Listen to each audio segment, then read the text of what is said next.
What's going on, everyone? This is Sherry, and you're tuning into the She Said What She Said podcast.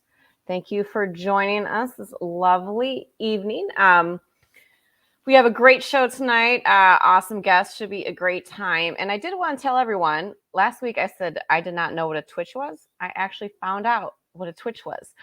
Twitch is another platform that content is shared to, and our good friend D-Sun with the LEC League of Extraordinary Chicagoans.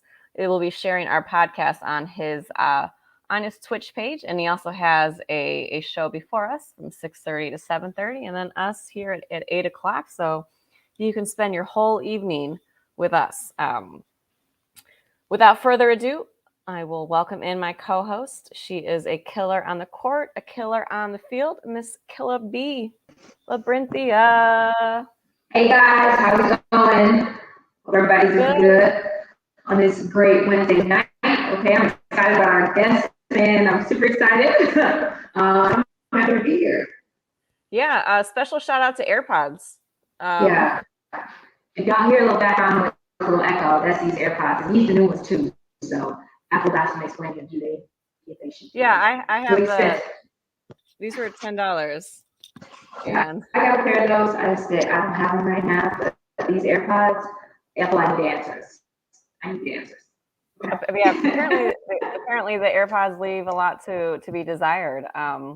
So how was your weekend? My weekend was good. I got to watch the championship game for A2. It was a really good game between the family and Cartel. Cartel pulled it out, though. Repeat, okay? The second team to ever repeat A2, through Olage, my team is the first team to ever repeat, but they are the first team to repeat with an undefeated season. So they didn't take any L's the whole season. So shout out to the Cartel, man, for repeating and being the first team to do it undefeated. Shout out to the family. They were right there. It came down to the last play, the last second. It was a really good game. It was cold, very cold as hell. But it's always A2 championships are always always anything in the show. So yeah, we did that, and then we partied after. So it was a good weekend. How was yours? I was in Vegas. So, when you're talking about that cold ass weather, that wasn't me. I was at Stadium Swim on Saturday. Highly recommend that. Great place to watch. Great place to watch all the football. Would love to see that March Madness there. So yeah, man, I did Vegas. That's all. Nice. I'm sure you had a good time in Vegas. Man, oh yeah,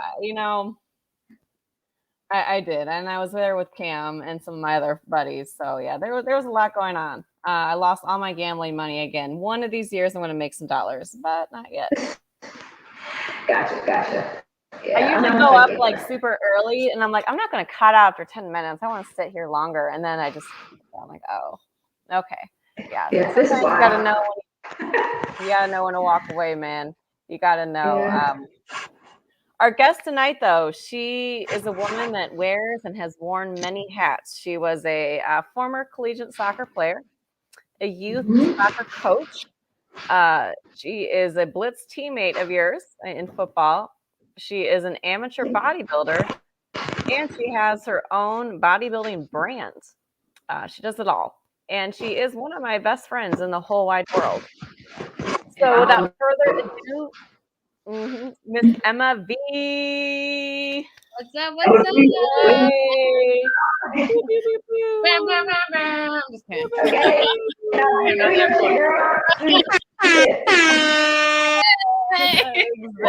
kidding. Exactly. What's up, y'all? Thanks for having me on. Of course. Thanks for coming. I was going to try to say your whole last name, but under pressure, I might mess it up. So I'm just going to go with Emma V. That's me. I've been known as Emma V for 12 years now. Since I moved to fucking Chicago, it's been about 12 years. Damn, it's been a long time. But yes, since when I moved, 2012. Okay, so almost 9-10 years. Ever since I moved here and I found the flag football life, I've just been Emma V. So my last name is pretty non-existent. Vanderheyden, isn't that it? And damn it, Vander. It's spelled Vanderheyden, but it's pronounced Vanderheyden. It's like the opposite way to say God hello. Damn it. Vanderheyden. Okay, so it's the spelling. I say Hayden so much because says it. It's kind of those things you just conform, but you don't really give a shit. So it's Vanderheyden, whatever. But yes, Vanderheyden. Long ass name. Right? It's like my students. I've been a teacher for 8 years, and my students are just now calling me Ms. Vanderheyden, and I don't even know why, because they want to. I'm like, okay. Kids, right? All right, cool. 5 years later, you've known me. Okay, cool. I know the struggle of long names. That's why I'm Killer B, because Labrenthia is usually a mouthful, even though mine is pronounced exactly how it's spelled. So, true. You know, it looks intimidating. So I can see why people butcher it, but I feel it just seems complicated. It's not really, but yeah, it's not. It's different. Yeah, it's long. It looks so. Your name on the all-star list was like this long, and so you're in this teeny tiny little print to get it. Yeah, and it's not. I mean, the two last names doesn't help that it's hyphenated. My mom and my dad's last name. I'm saying you probably had the same issue I did growing up, like on like sports jerseys. My fucking last name went from like the seam of the sleeve to the other seam. Like it hardly. No, I feel you. I definitely had that problem all the time. That's why I'm just like, I don't go by anything. Right. It's funny. You know, something clever. He's good. Just shorten that down. So Emma, you know, you've had quite the sports career amongst multiple sports. Let's start from the very beginning, and let's talk about your former life as a soccer player. How you got into it? Beginning? Like, yes, I started playing soccer when. You want to go that far? Well, when did you start playing? So I'm the only one in my family to ever play soccer. Quite frankly, in my little immediate family bubble, between me and my brother, I'm the only athletic one in the entire group. My brother had his little spouts of football in high school, and then got kicked off the freshman team. And that was that. So that tells his ability. But love you, Adam. Sorry, but yeah. So I mean, I think I was introduced to soccer. Like my dad was a state champion finalist for football in high school. I don't know what part exactly he had in that, but he has the trophy to prove it. So that I feel kind of got my competitiveness from him. But I was introduced to soccer and I think it was first grade. I played it in gym class, and I went home and I begged my dad to play soccer. And I'll never forget the day he came home with a sign up paper for AYSO, which if you don't know what that is, that's the most basic community league in any city. So it was the happiest day of my life. It was Christmas for me every single time I went to soccer practice. It was the turning point for me. And I was that ball hog child. So after 2 or 3 seasons in AYSO, my mom told me this years later. She said the parents, other moms came up to her and were like, Emma's a ball hog. She doesn't belong in this league. Aww.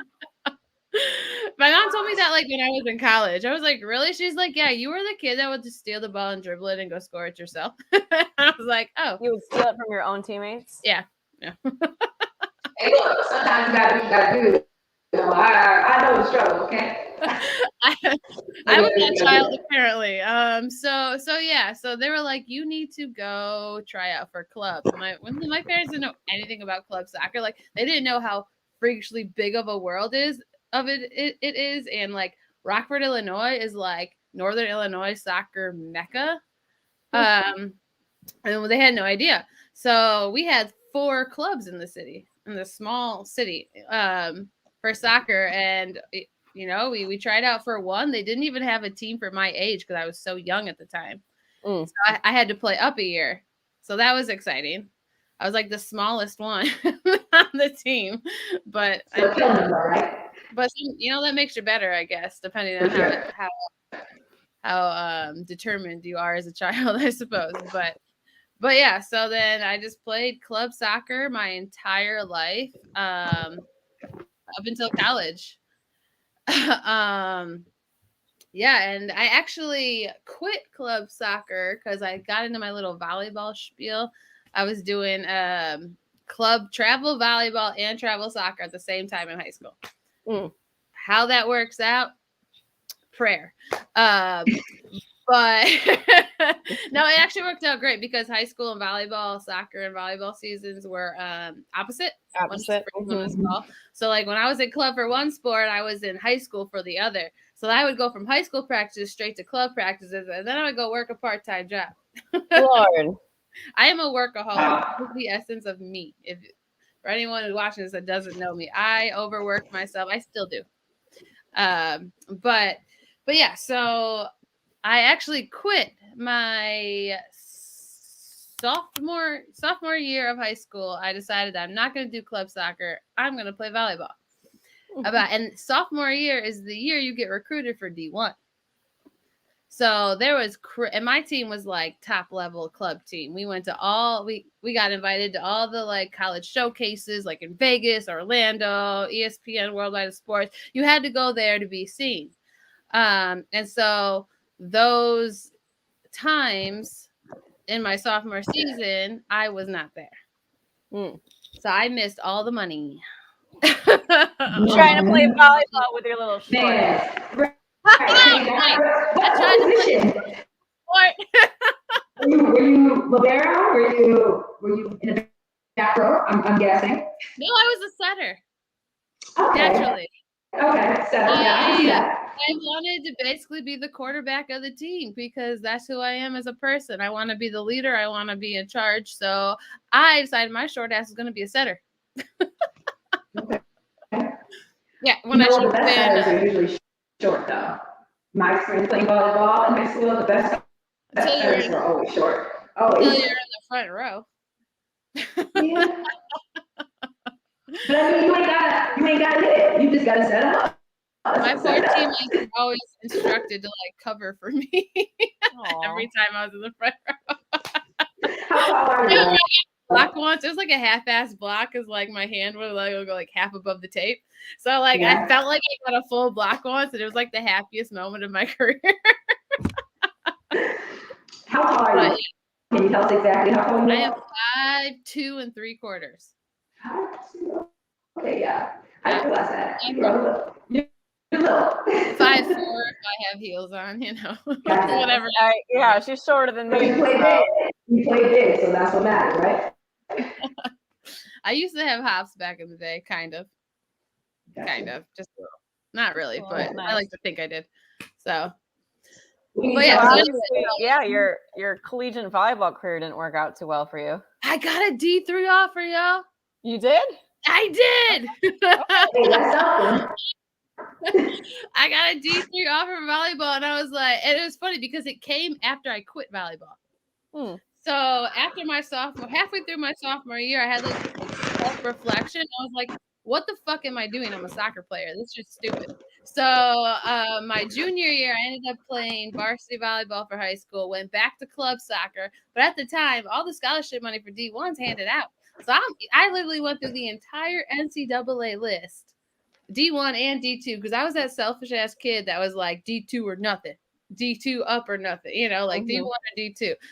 And looking back, I don't know, it's the stupidest mindset ever. But so I went through the entire NCAA D1 list and emailed every coach, screwed up so many emails, tried to copy and paste and forgot to change some name, you know, like the complete nightmare. But I put in the effort to email every coach. You know, I got a couple of responses. You know, I sent them my highlight tapes and stuff and whatnot. And I got a couple of responses back saying like, yo, we'd love to have you as a walk-on, but we can't offer any money till next year. All the money's handed out, this or that. Or I had a couple of responses saying like, you can sit out a year, we'll consider you for the following year. And I was like, no, I'm not sitting out a year of college. I'm like, I got a life. I'm like, no. So, but yeah, so I ended up going to the smallest college town in the world, Fayette, Iowa, and I played Division II soccer for the Upper Iowa Peacocks. Go Cox! Cocksucker, yeah. We sold so many T-shirts as a fundraiser that said cocksucker because when you say it loud, it sounds like cocksucker. So that was awesome. I'm sorry. Am I not allowed to say this thing? It's cocksucker. Yeah, for a reason. Say what you want to say. Okay. I said what I said. No, but for real, we were probably the most winning team on campus. Every other sport besides our golf team was trash. She definitely said what she said. Damn right I said what I said. But yeah, so our team cheer, like before we went on the field would be cock soccer. And then we had this little like hand signal like this that looked like a peacock. So we would yell cocks out and put it up, one hand in, one hand out, and we yell cock soccer. And you always had that one girl that would actually say cocksucker in the group. Emma. I'm sorry. No, that was not me. Sure. Yeah, so you had to put your cocks out, and then you had to say cocksucker. That was great. But yeah, I mean, I loved Division II soccer. I thought it was a perfect balance of academics and that athletic experience that we all want in the end. So yeah, I did 4 years at Upper Iowa University, and I loved every minute of it, except for living in a small ass college town where everyone knew all the drama. How big was the town? The town was the college. The town's literally a mile long. Oh, wow! Yeah. So you said and how big was the world? You mentioned the entire student population of like 2,000 people was you were either an athlete or you were a farm kid. Oh, wow! And most of the athletes were from like Florida, Chicago, like Texas. We had all these like city kids in this tiny ass town with nothing to do but play sports. It probably was no one's first choice school. No, well, I mean, I will give Upper Iowa props because they do a really great job of like doing like these like bus college tours. Like they come to Chicago and they like feed out of like the south side and the west side and try to get these kids who have like maybe not as many opportunities or whatnot, and they bring them onto campus for the weekend, like on buses, and then they bring them back. So I think that's actually pretty cool, though. I mean, that they actually do give that opportunity to like bring kids to a college visit and an overnight visit on top of that. So you see a lot of like urban kids stuck in this like farm town where the closest Walmart is an hour away. So it's good and bad, I guess. Depending on how you look at it. But yeah, so everyone in the school was an athlete. Everyone was on some type of scholarship. I never actually heard that story, but that's really like similar to my story. Like, really? I went to a small D2 school in Louisville University. Majority of everyone there who lived on campus was an athlete. Very small school, private school, Italian school, Catholic. So I didn't know that our story was so similar. So like we got another connection there. Okay, I love that. We've never talked about college before. That's what's crazy to me. We never talked about college days. We have it, and it's nice to know that you understand my struggle. I do. I'm here with you on that. You're like, I had nothing to do but play sports and drink. So. It keeps you out of trouble though. When you go to those small schools, you don't got anything to do. You're in the gym, or you're playing a game, and you're absolutely. Class. Definitely. So I would say it kept us humble. We'll go absolutely. I mean, and then you're really like pulled into like your team at that point. Like our soccer team, our women's and boys team, we actually at the time we had the same head coaches, so which is very rare. But we were like my freshman class was like the rebuilding class of the program. So like my coach at the time had the team for a year prior to me coming in, and my freshman class was 13 girls.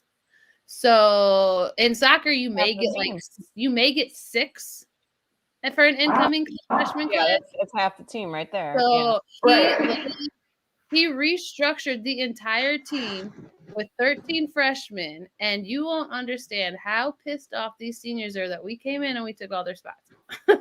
Like, and then we became one of the most winningest teams in the school history. So, well, and fun fact, my coach is from the time is still coaching. You know, like what are we like 9 years almost since I graduated, something like that. He's coaching now at one of our rival schools for the last 5 or 6 years, and he's won the national championship at that location for the last like 4 out of the last 6 years. So he is now one of the most winningest Division II coaches to ever coach.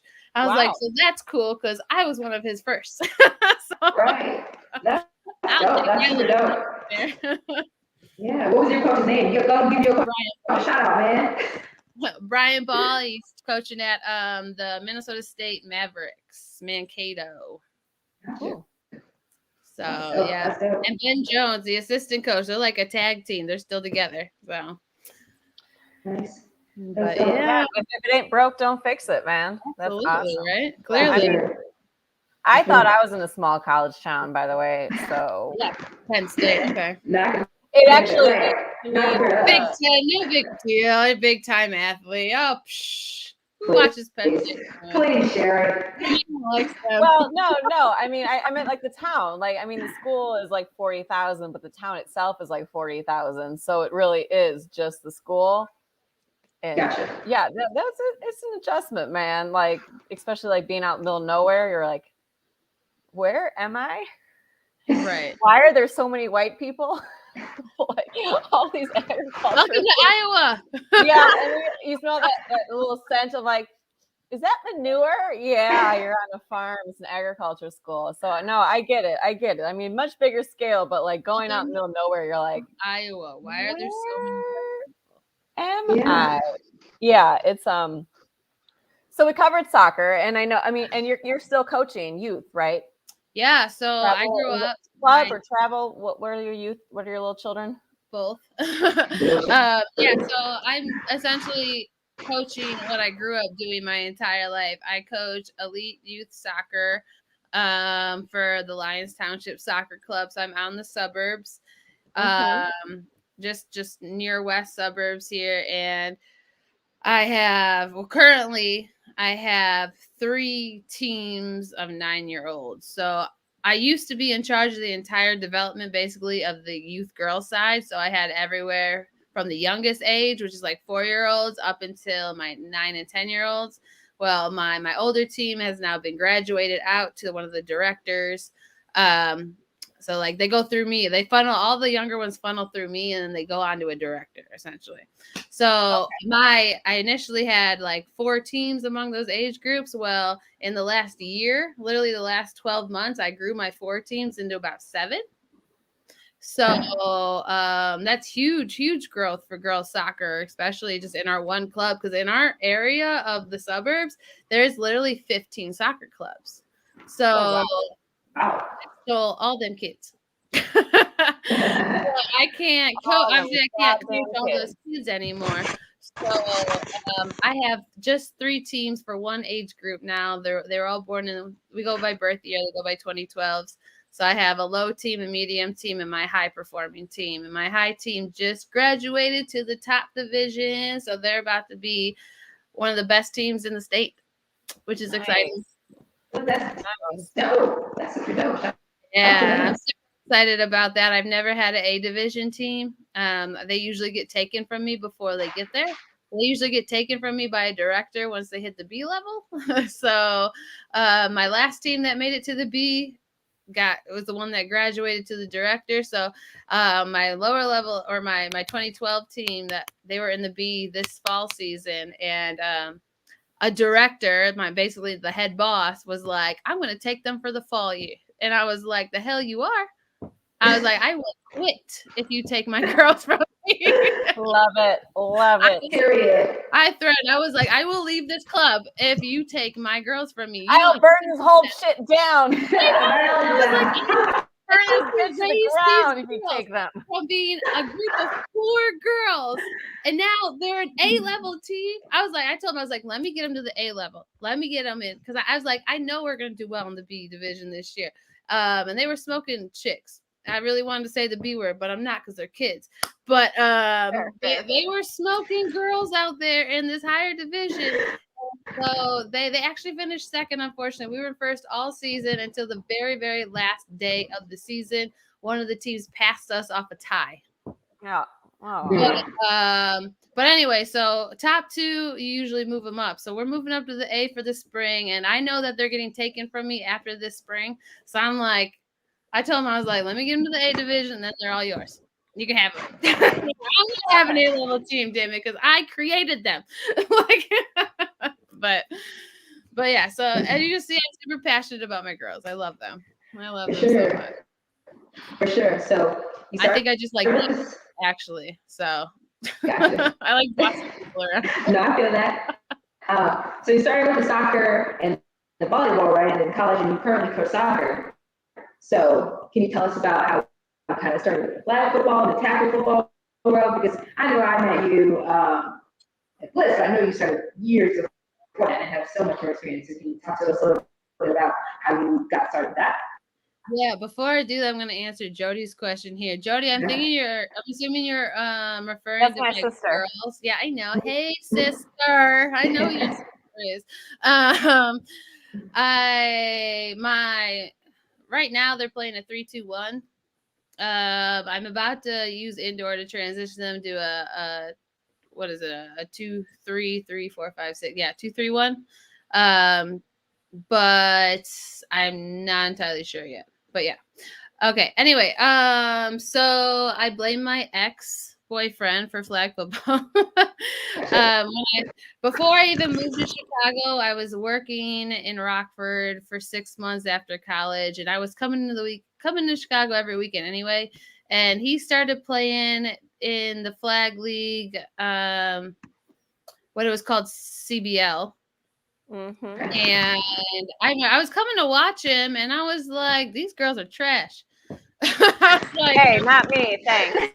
Not the girl's trash. I was so mad because I'm like, none of the girls on your team can catch a fucking ball. Oh, on that team, yeah. No. She didn't need anything back, y'all. Just her team. She didn't need for those listening. She didn't.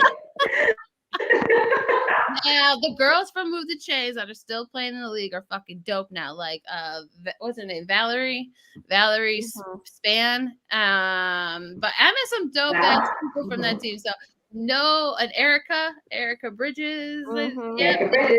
I'm trying to remember everyone's last name. But she still plays a mean D-line, okay?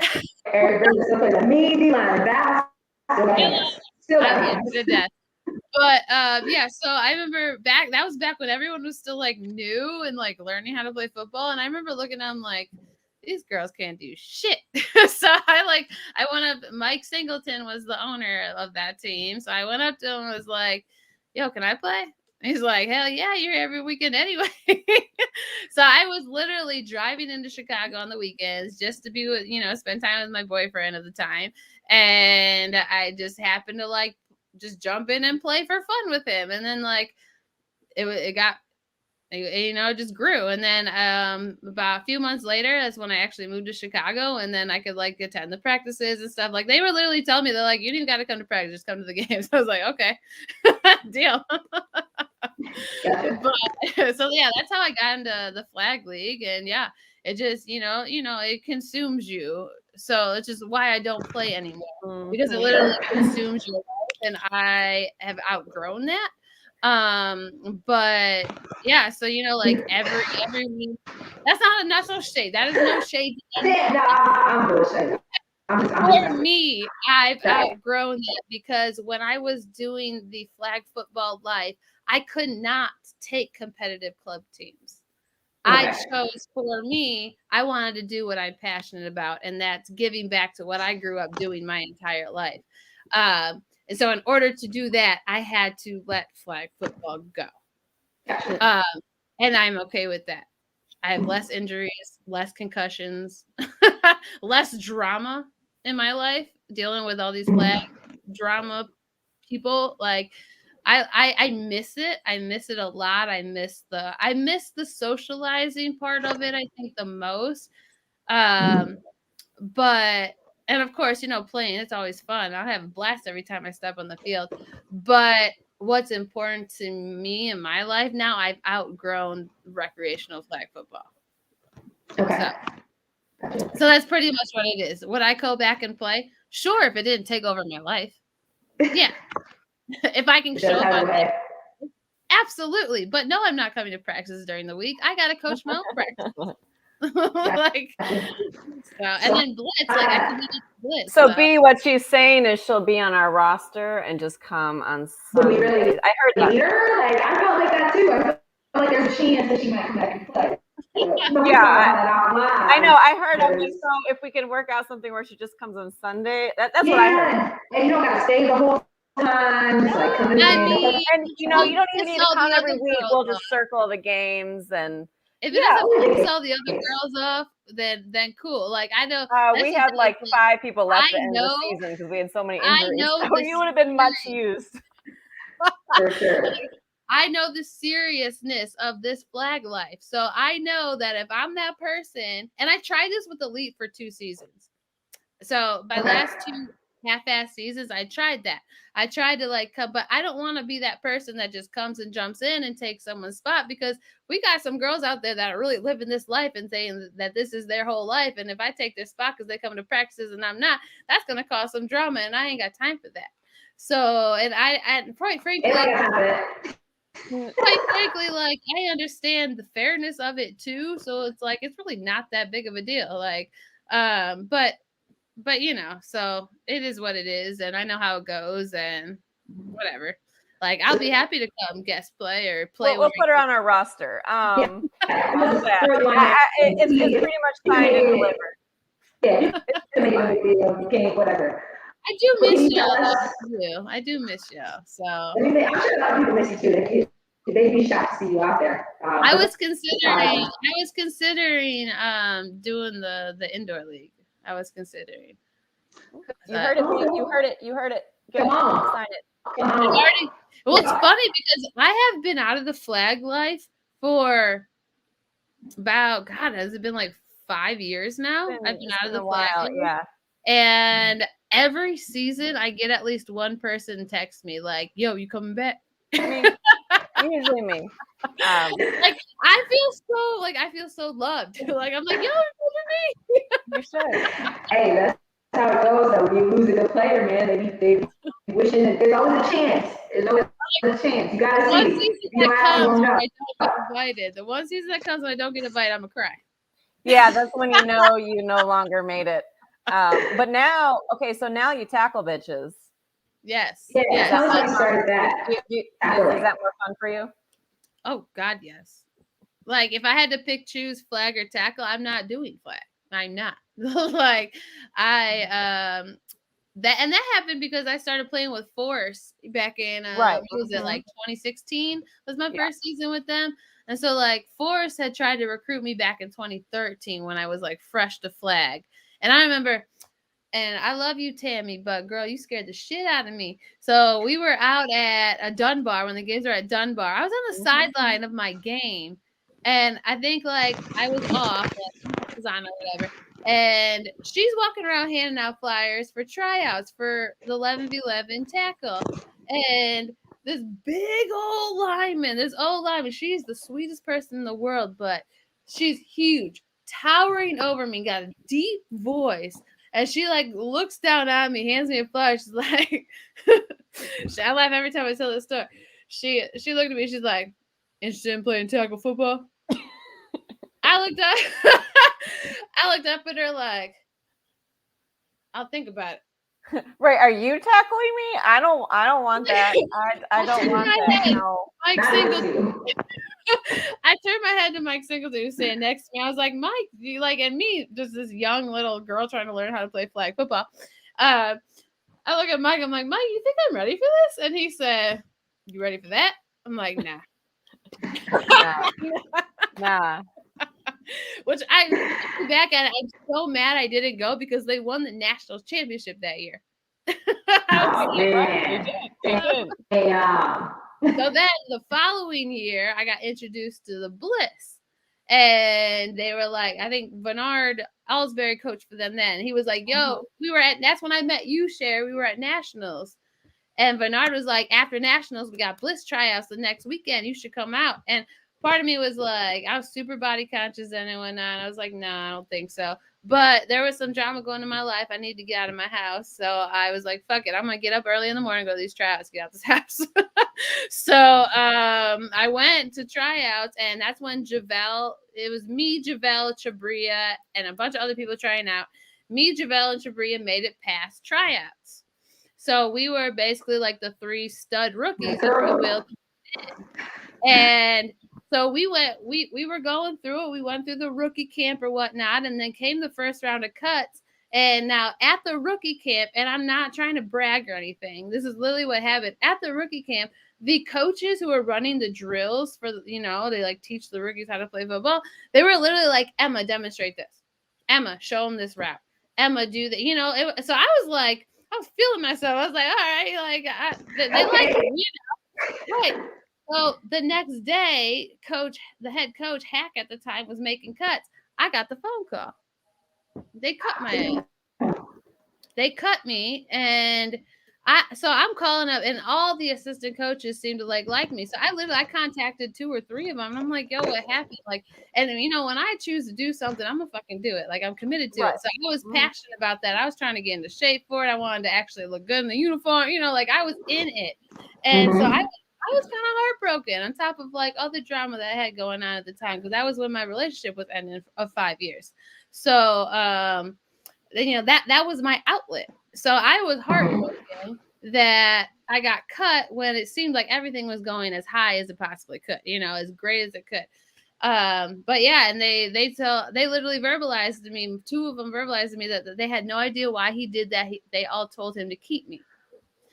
So Chabria and Javelle ended up going on making the roster without me.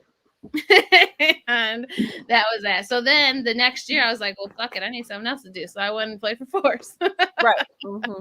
So, and I ended up loving it. And then that kind of like solidified, like, I could care less about flag right now. This is just so much fun. Like, I love tackling. Like, I love wearing the pads. It's like real football, y'all. Like, for real. Especially 11v11. And it was just, I got to travel the country. Like, it was dope, and like, it was a commitment. We got the practices during the week. And so it was like the same commitment as flag, essentially, but it was so much more fun. At that point, my mind was made up. I was like, if I'm going to commit to something, it's going to be tackle. So that's pretty much how it played out. Yeah. And then Force, what year did the league Force was in end? Yeah, so Force actually retired 2019. Retired 2017. So it was after my sophomore. I don't know what any year is. Yeah. That long? Really? Last year. No, yeah. So last year, or the last year that the last season was 2017. It was my second year on the Force. Okay. So that was sad. So yeah, so my love now ended up ending. After a 15-year dynasty. They've been a powerhouse, one of the top 3 teams in the country for the last previous 10 years. The owner was calling it quits after 15 years. And with the owner leaving, the coaches leave. With the coaches leaving, the 8 to 10 year veterans leave.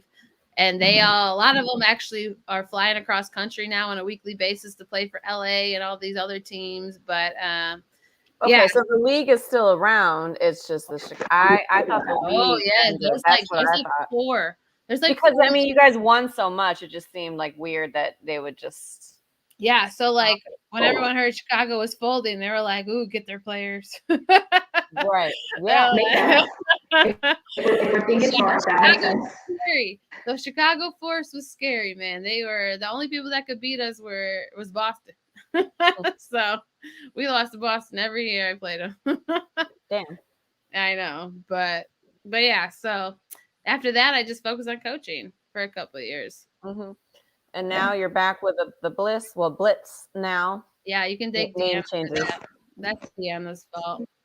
Yeah. So Bliss kind did of she went miss him? through a similar thing. The coaching staff left the Bliss, and the team with the coaching staff leaving, the veterans left, and they were in a rebuilding phase. So Deanna was trying to get me to come out because Deanna was doing both Bliss and Force for like a year or two. She was trying to get me to do that, but I was coaching at the time. That's when I began my like club coaching like seriousness. So I was like, no, I can't do that. Plus, I'm like, fuck heck. But yeah, I was still in my feelings.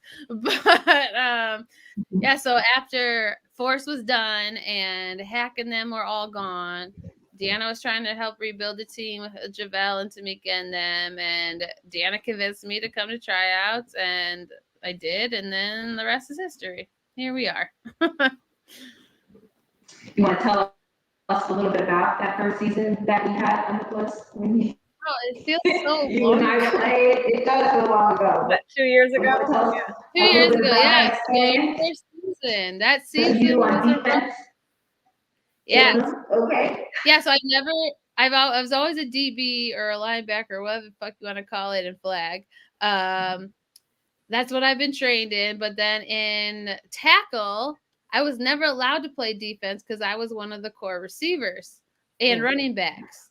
So as much as the defensive coordinator at Force wanted me to come play some DB, the head coach would never allow me to.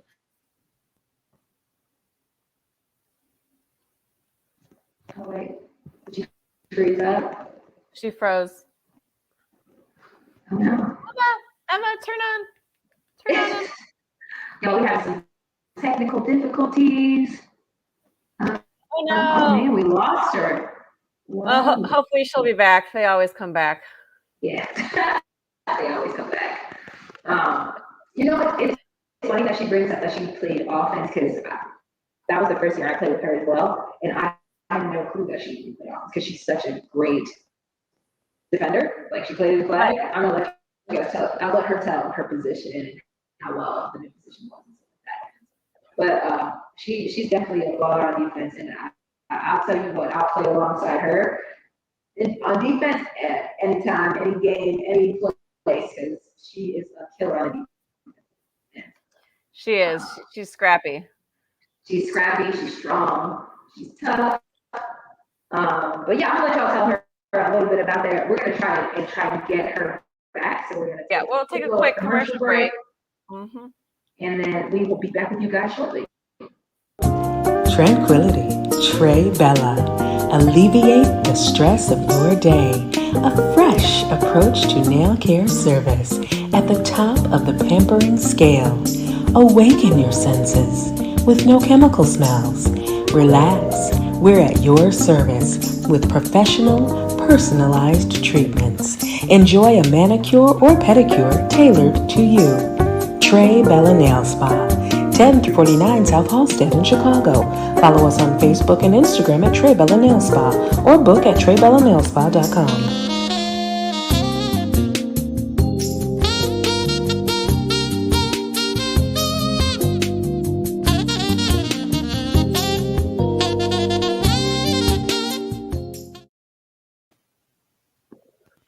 It's just us. Emma.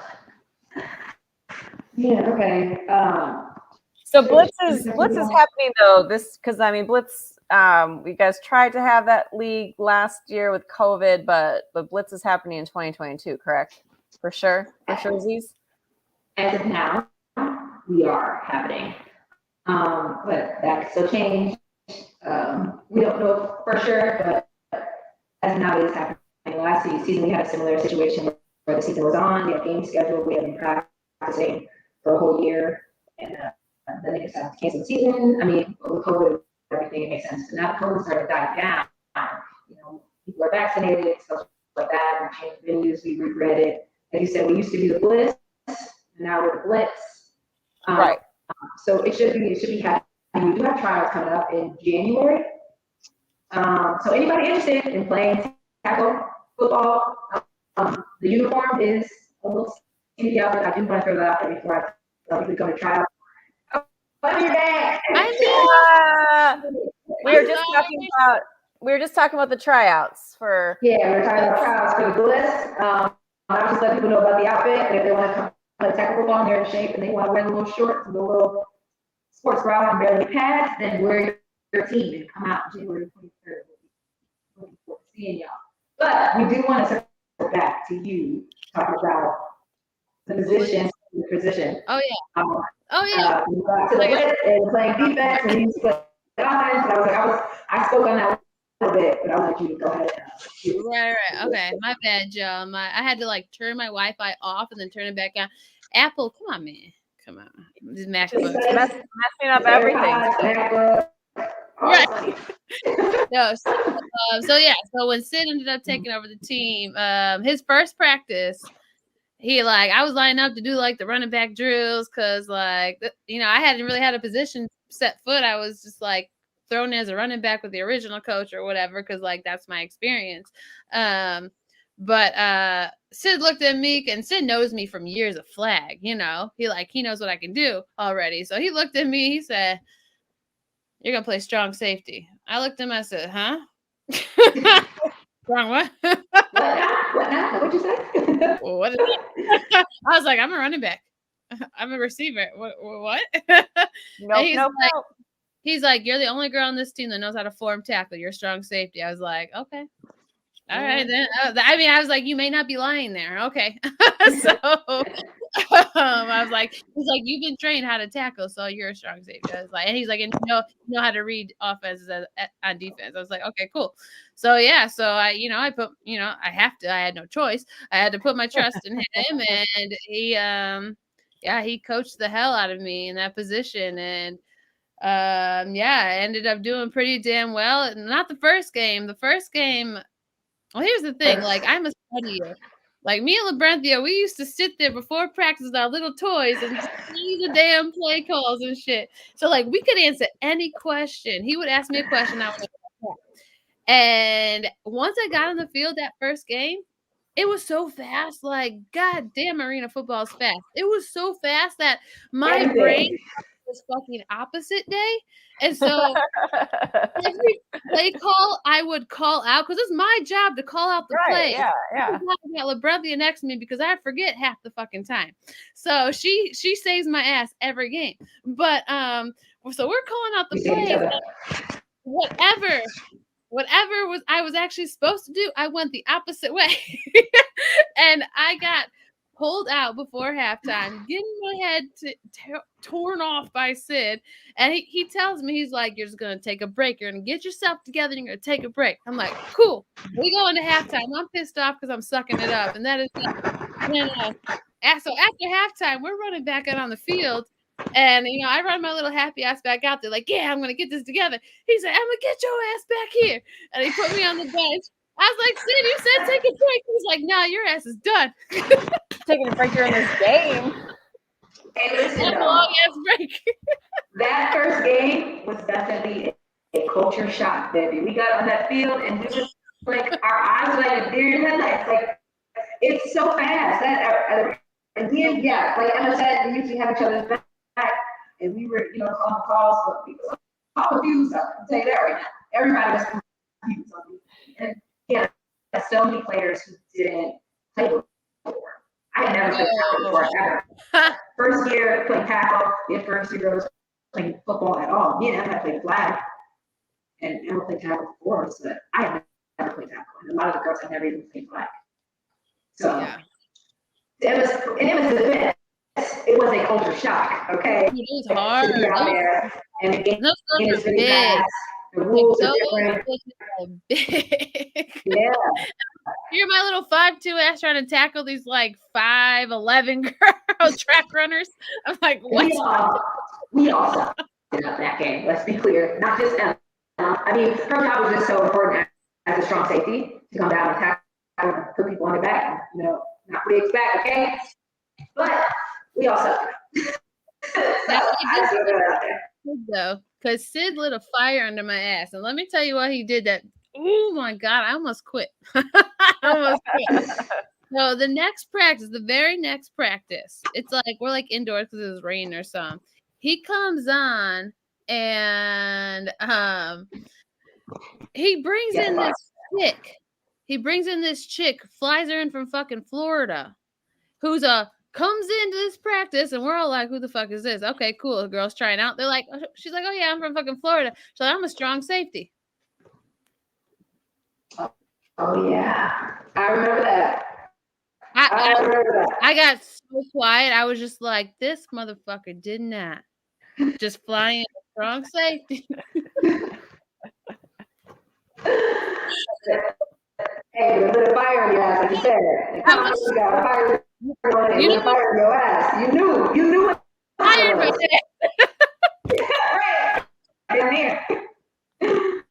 You know, when you get so mad that you start tearing up, even though you know you don't want to. I was at all practice. I didn't say a fucking word that whole practice. Yeah.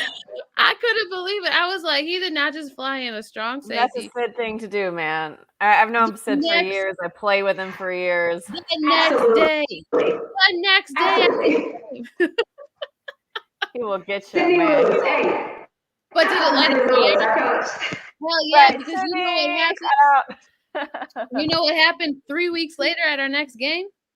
I had 3 fucking picks. Going crazy. I was going crazy in that game.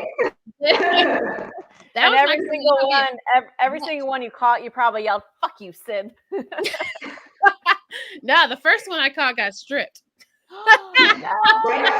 She took 2 steps and it got stripped.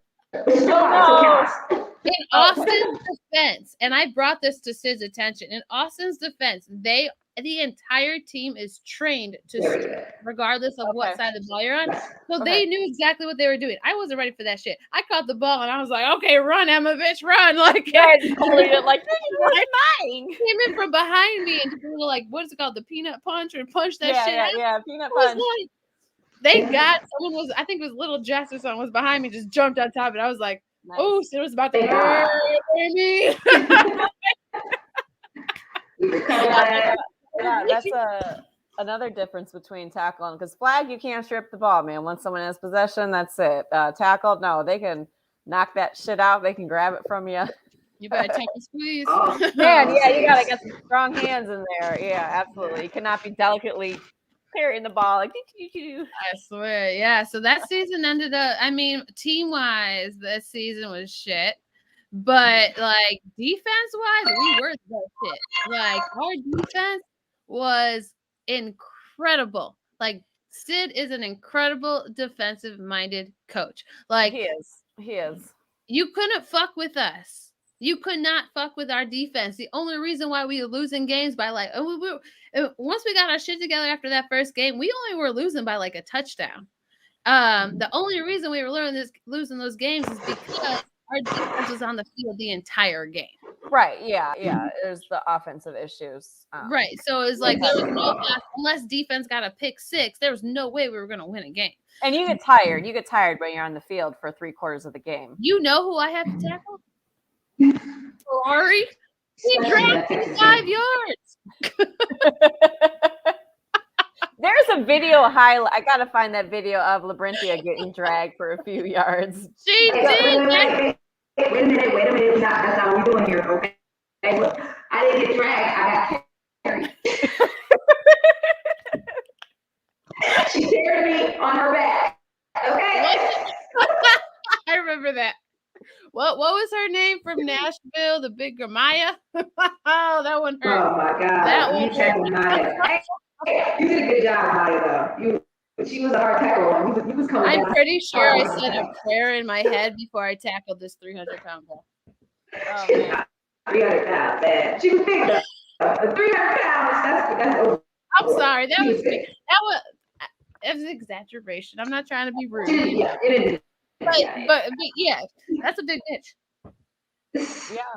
Emma, weren't you nominated for Rookie of the Year? I was. So we initially anticipated Defensive Player of the Year, but the girl from Seattle was just killing people. So they ended up giving me the nomination for Rookie of the Year because it was my first year compared to the other beasts on defense. And so, which is huge because I guess a defensive player really ever gets nominated for Rookie of the Year. So I heard just from like old Bliss players and stuff that I talked to that I'm like friends with, they said like that usually you would never have that happen. So that's kind of a big deal. But yeah, of course they ended up giving it to the rookie quarterback naturally. But yeah, so that was cool. Yep. So this year we're going for, first of all, we're going for the championship. I'm coming for that shit. And we're going for Defensive Player of the Year this year. We're trying to get a twofer. Where will your games be at this year? SeatGeek, I think. Pretty sure we're still at SeatGeek, but I don't think. I thought we were Toyota Park now. Yeah, but say I went to two different places. I went to Toyota Park and SeatGeek. It's what? SeatGeek is formerly Toyota Park. Oh, it was renamed. Oh, okay. Okay, yeah. Gotcha. So we're on the same page. Gotcha. Yeah. I was like, damn, I don't even know the name. I'm like, what? Tell me again. I don't know what this is. Okay, Toyota Park. Look, man, it's still Sears Tower, so don't expect me. I don't even remember what the new name is. Is it Willows?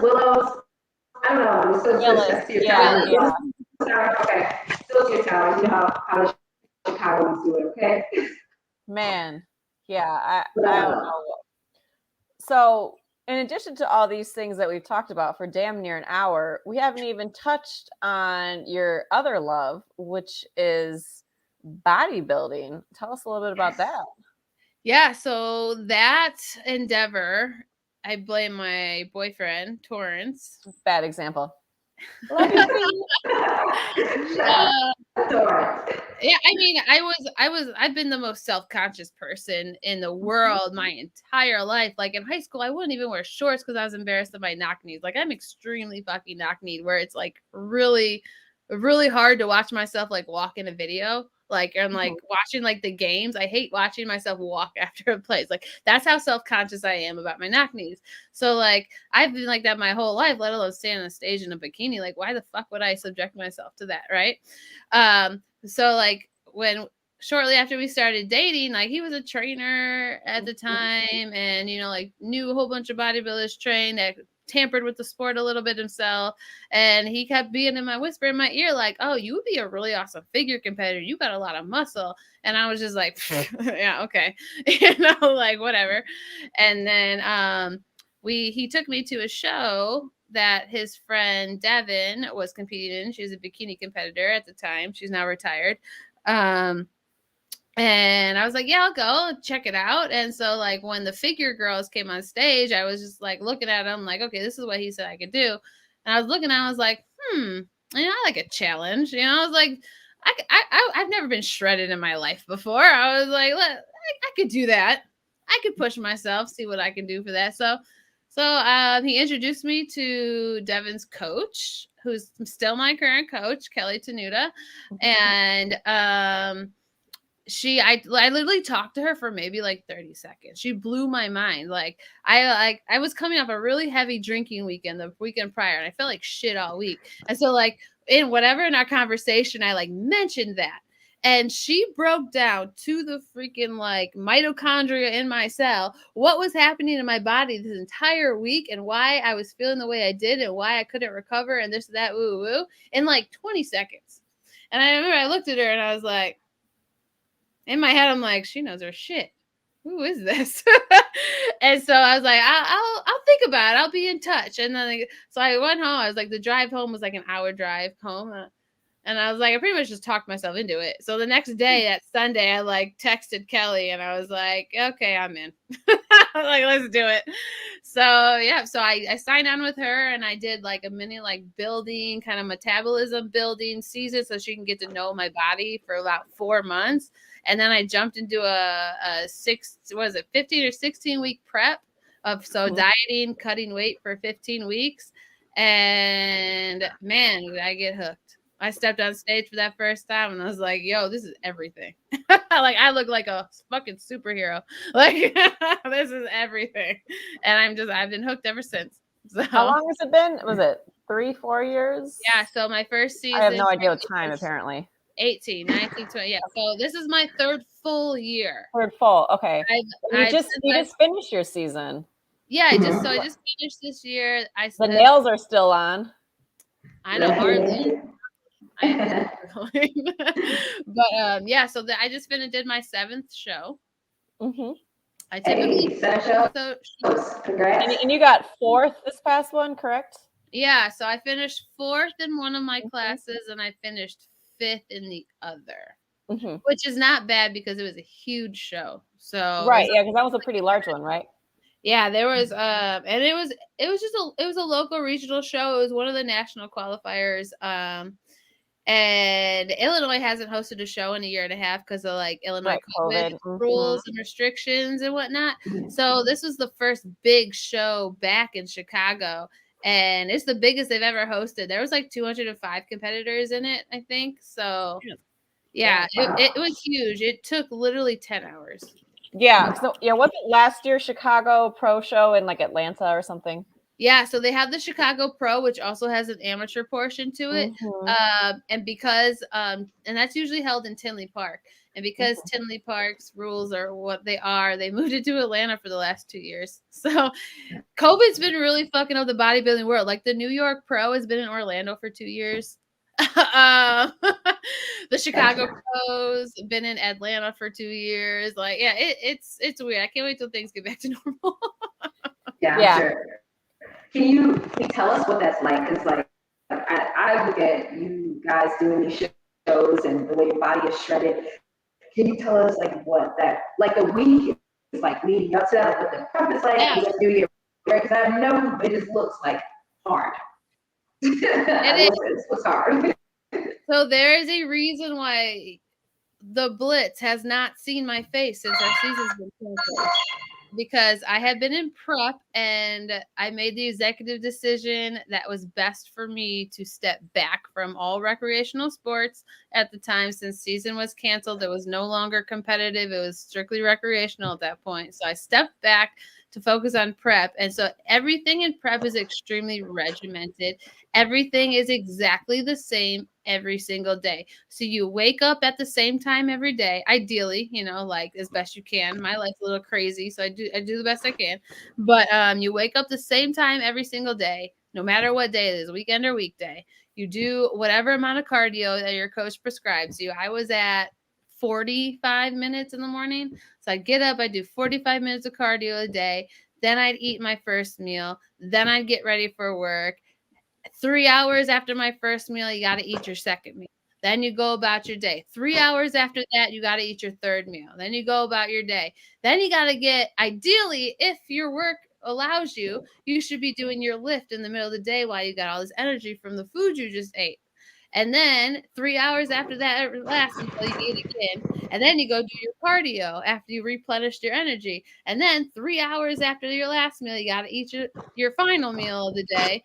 And then you got to go to bed at the exact same time of the day. So you're eating 6 meals? 5 or 6. I was on 5 because just how my schedule worked out.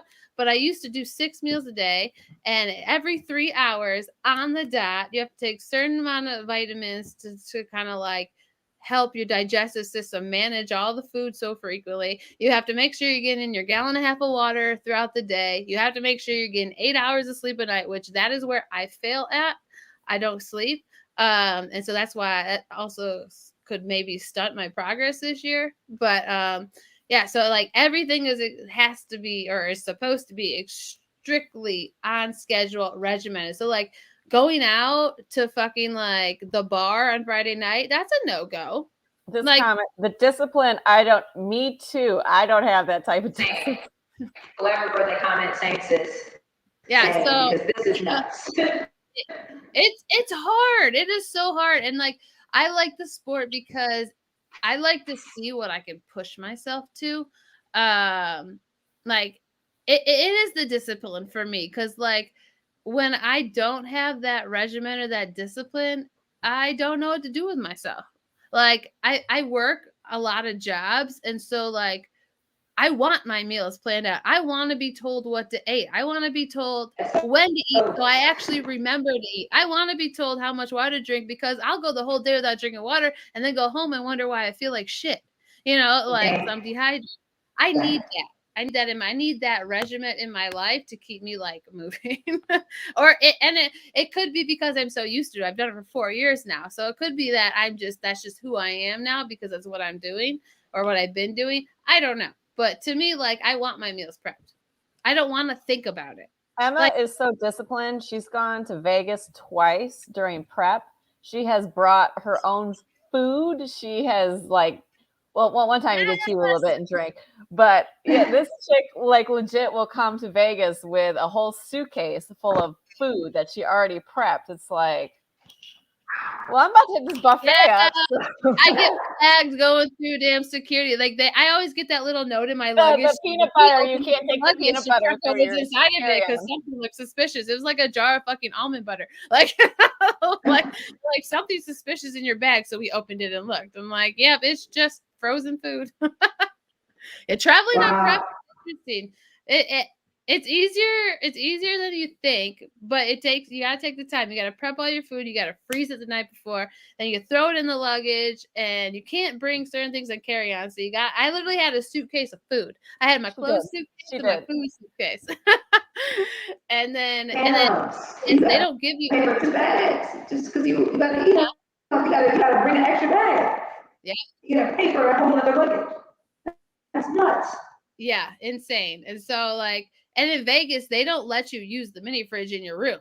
No, we got so many charges because she moved all the stuff to put the little food in. So we had to dispute all the charges at Mandalay. We had to prove that all the stuff was still in the hotel room and that we didn't drink and eat it. Yeah, because like at Mandalay Bay, they have like sensors. So if you move the things within the refrigerator, it automatically charges. Pay for it. Yeah, we had like $200 of charges of food we didn't eat. yeah. So they set the housekeeper up to check, and yes, I always fly Southwest. Whoever wrote that, you are correct. Yeah. Every person, yeah. So they had the housekeeper come in and count all the little liquor bottles and the little candies and stuff, and make sure everything was still there, so they would remove the charges. Wow. Yeah. So, and actually, because I don't know if it was COVID, because I was just at Park MGM this past weekend, and they didn't even have refrigerators. No, you went without me. I'm so mad at you. It's fine though. I'm sorry. No, best friend in the whole world, my ass. Bullshit. You left me. Damn, look. Best friend. That's the thing to do. Damn, best friend. It wasn't a girls' week. She said what she said, damn it. Damn it, I said what I said. But don't back now. No, I didn't pick the weekend. My gay bestie wanted to go celebrate him paying off all the student loans because he has like 6 degrees. And that was the weekend. Yeah. That he's a doctorate and all these other shit. That was the weekend that he picked. And that was also the weekend of our last show. So, but it wasn't like Cam and I picked a weekend and like, don't tell Emma. We didn't do that. Gotcha. So what is it, Emma? What is it like that, like the night before leading up to those shows? Like, are you still on that same regimen? Is there anything different? I know y'all doing like the spray tan, like getting outfits together, the shoes. It's a whole ordeal. Can you tell us a little bit about that? Oh, yeah. The show? So depending who your coach is and depending how conditioned you are. So when I say conditioned, it basically means how lean you are, like how shredded you are. So based on many factors, if you're conditioned enough, your peak week is going to be a great week. You're just going to kind of coast into your show.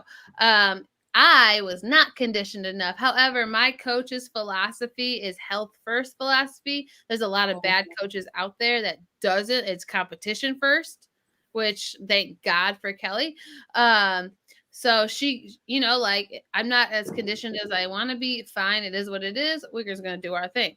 But so for my peak weeks, it considers a process of water loading, carbing up, and then drying out.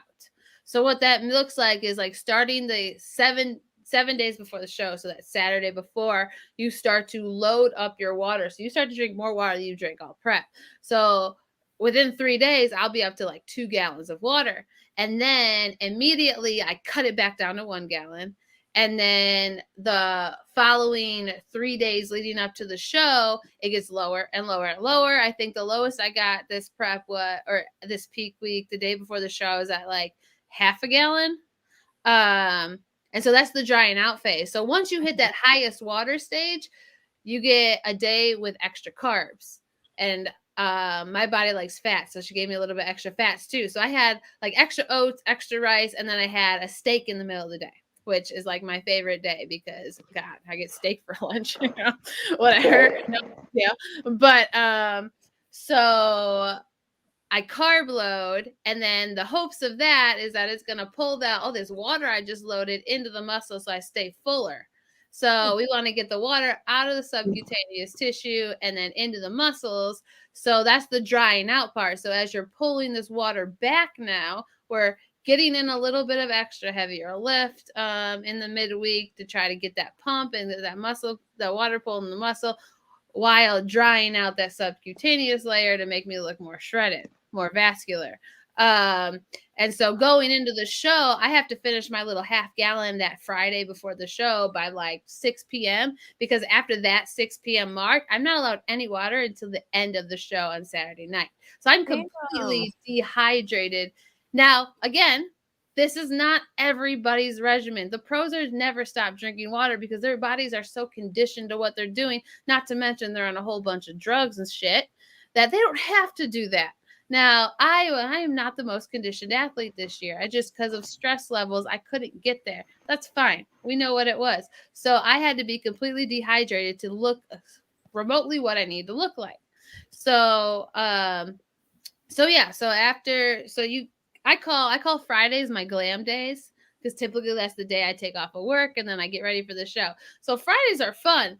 You're getting your nails done Friday. That's when you go get your hair appointment if you don't do it earlier in the week, you know, and then you go check in for your show. So that's the fun part. You get your little number and all that. You're officially official. And then you go get your first coat of tan. And then you go home and you usually get a burger and fries because, again, they want to have a very extra salty meal to pull that remaining water into your muscles to make you look fuller the next day.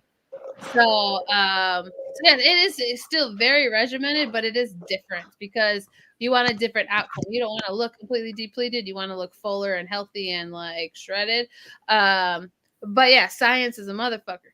But so Fridays are my glam days and kind of filling out days. And then Saturday you go back, you wake up at like 3 a.m. on Saturday, the day of the show. You go get your hair done, you get your last layer of tan, you get your makeup done, and then boom, you look like a fucking rock star and you're ready to go.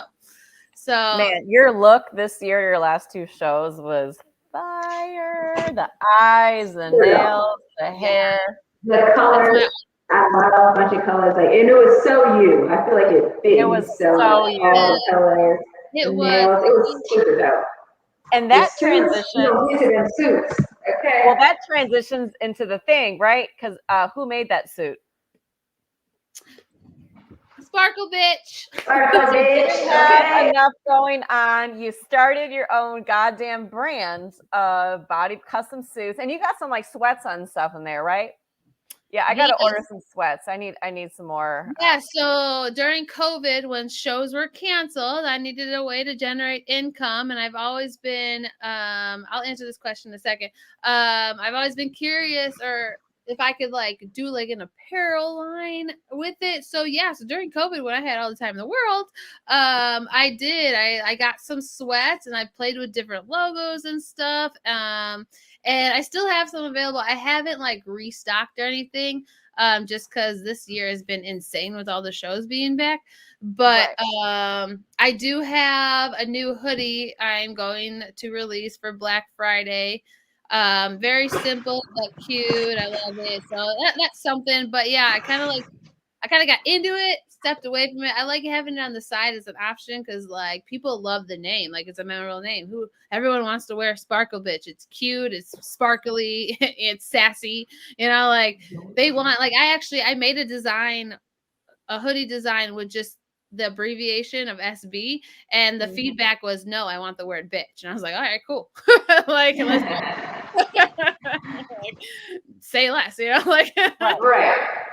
Right. So so I do offer like sweatsuits. I have like cropped hoodies, which are literally the most comfortable hoodies in the world. I actually brought them to the Bliss White Elephant party last year. I gave it as my gift because, like, why not? I have it. I'm going to give it as a gift.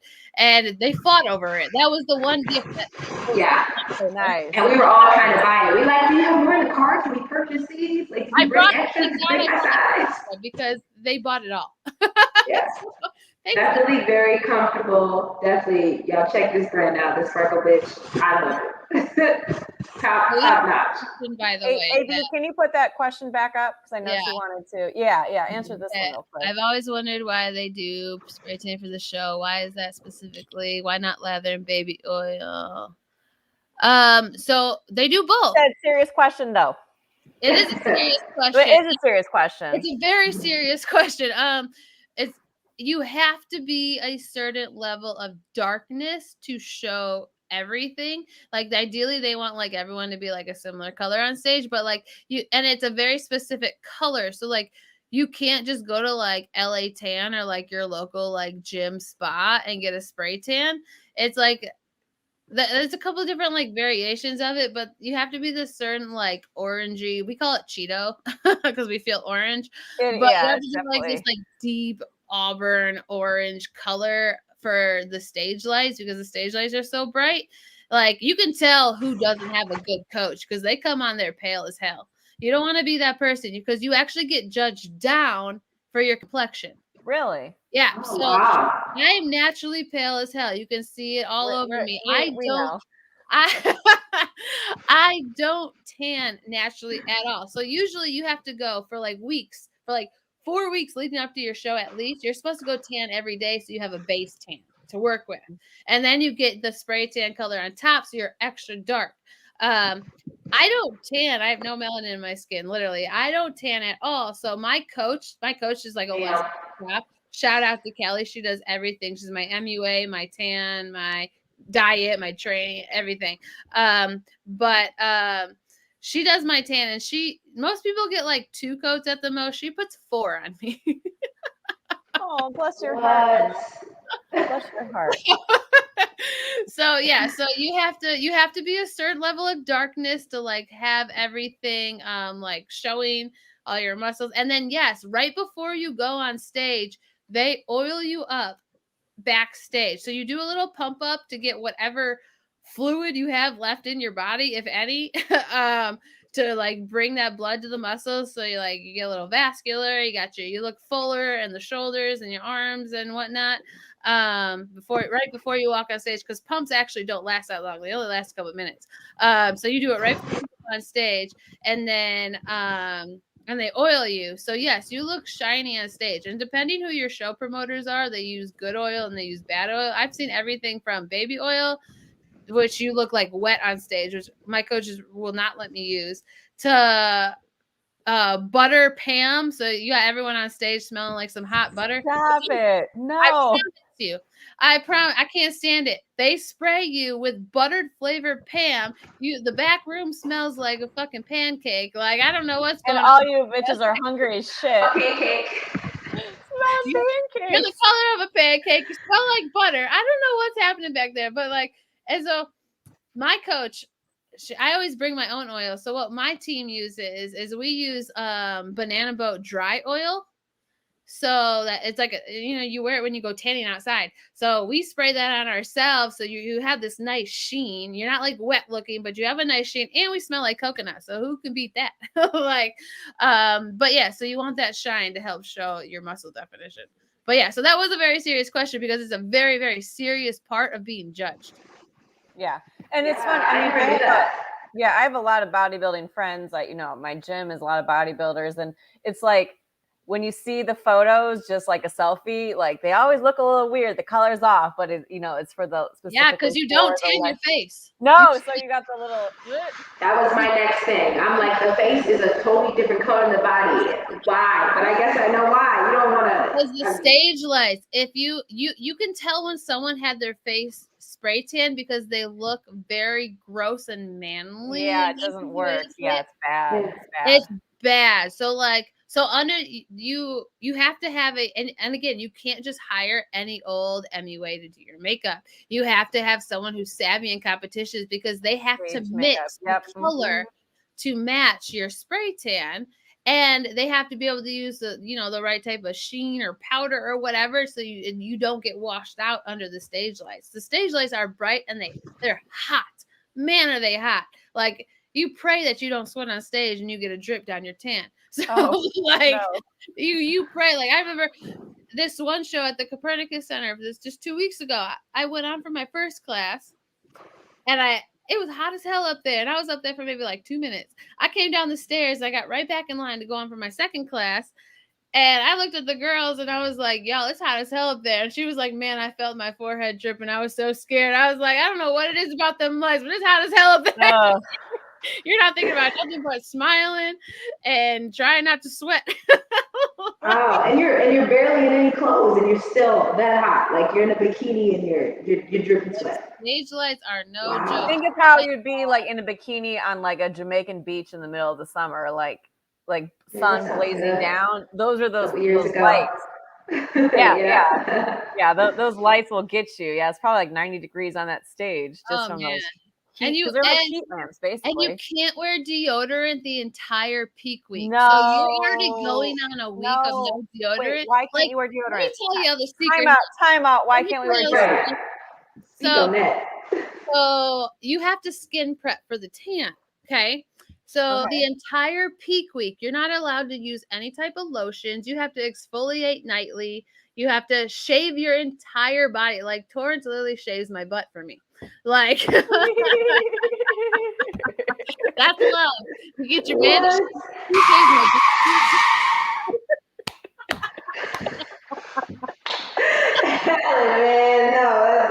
that's real love, though. Torrance shaves my entire backside for me because I obviously can't do it. Look at the faces we getting. Yeah. Oh my God. I can't take it. Booty shaving, all that.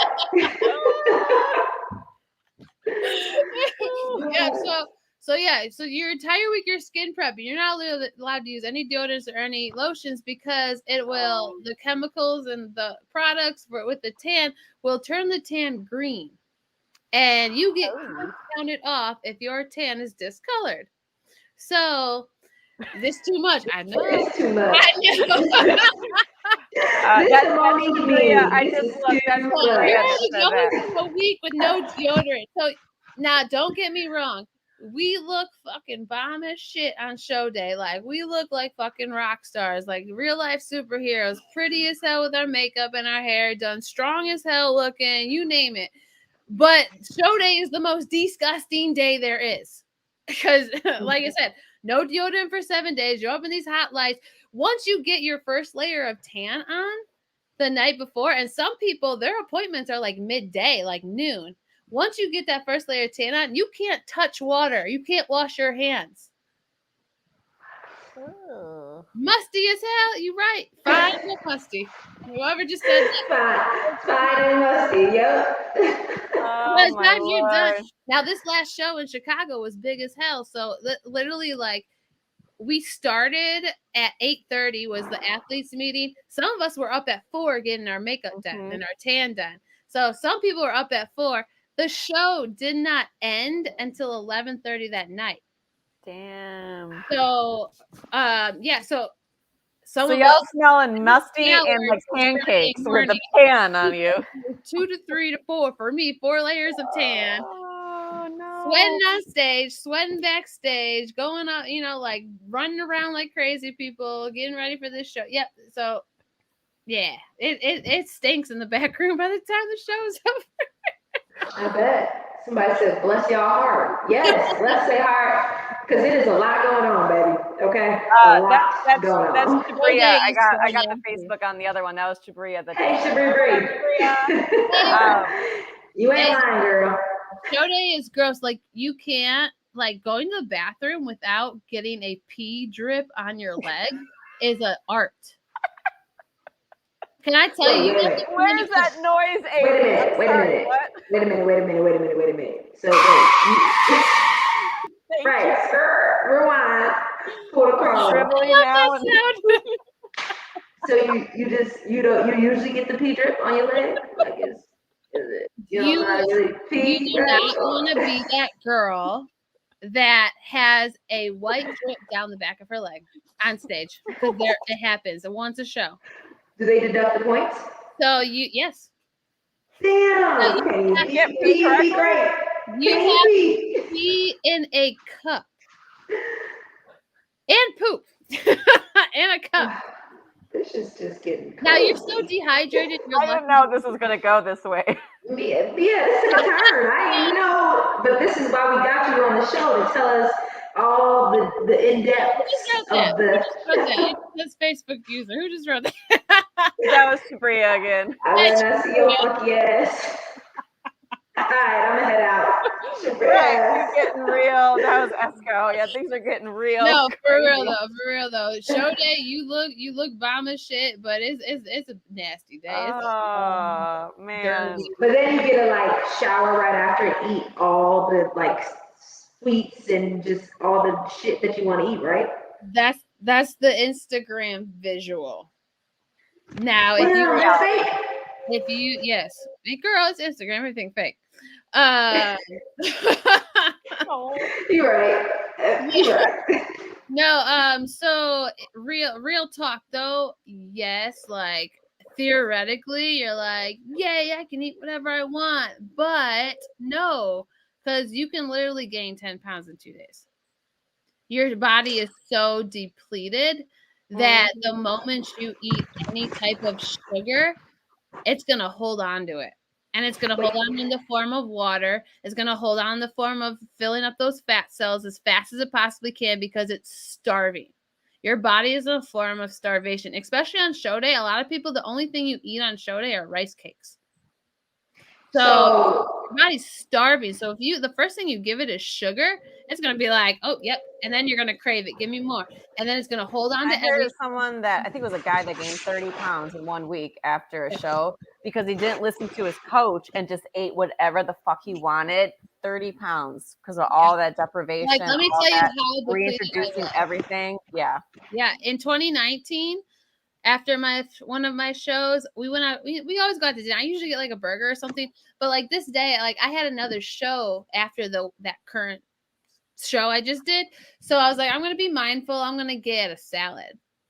Now, keep in mind, I've been dehydrated for 36 hours at that point. I haven't drank any water in 36 hours. So once you start drinking water, like, like veterans, like I know better now, obviously I've done 7 shows, like, better than to just chug water because your stomach can't physically just hold it. But once you start sipping water, you're so dehydrated, you don't even notice you're drinking it at that point. Like, you just keep opening it up and keep going. Next thing you know, I was throwing up water. So, like, I had a fucking salad for dinner, and I don't know how much water I had drank. Clearly, I didn't even, like, realize I was drinking water that fast. But, like, I had a salad, so I'm thinking, like, oh, yeah, I'll be good tonight. I'm good.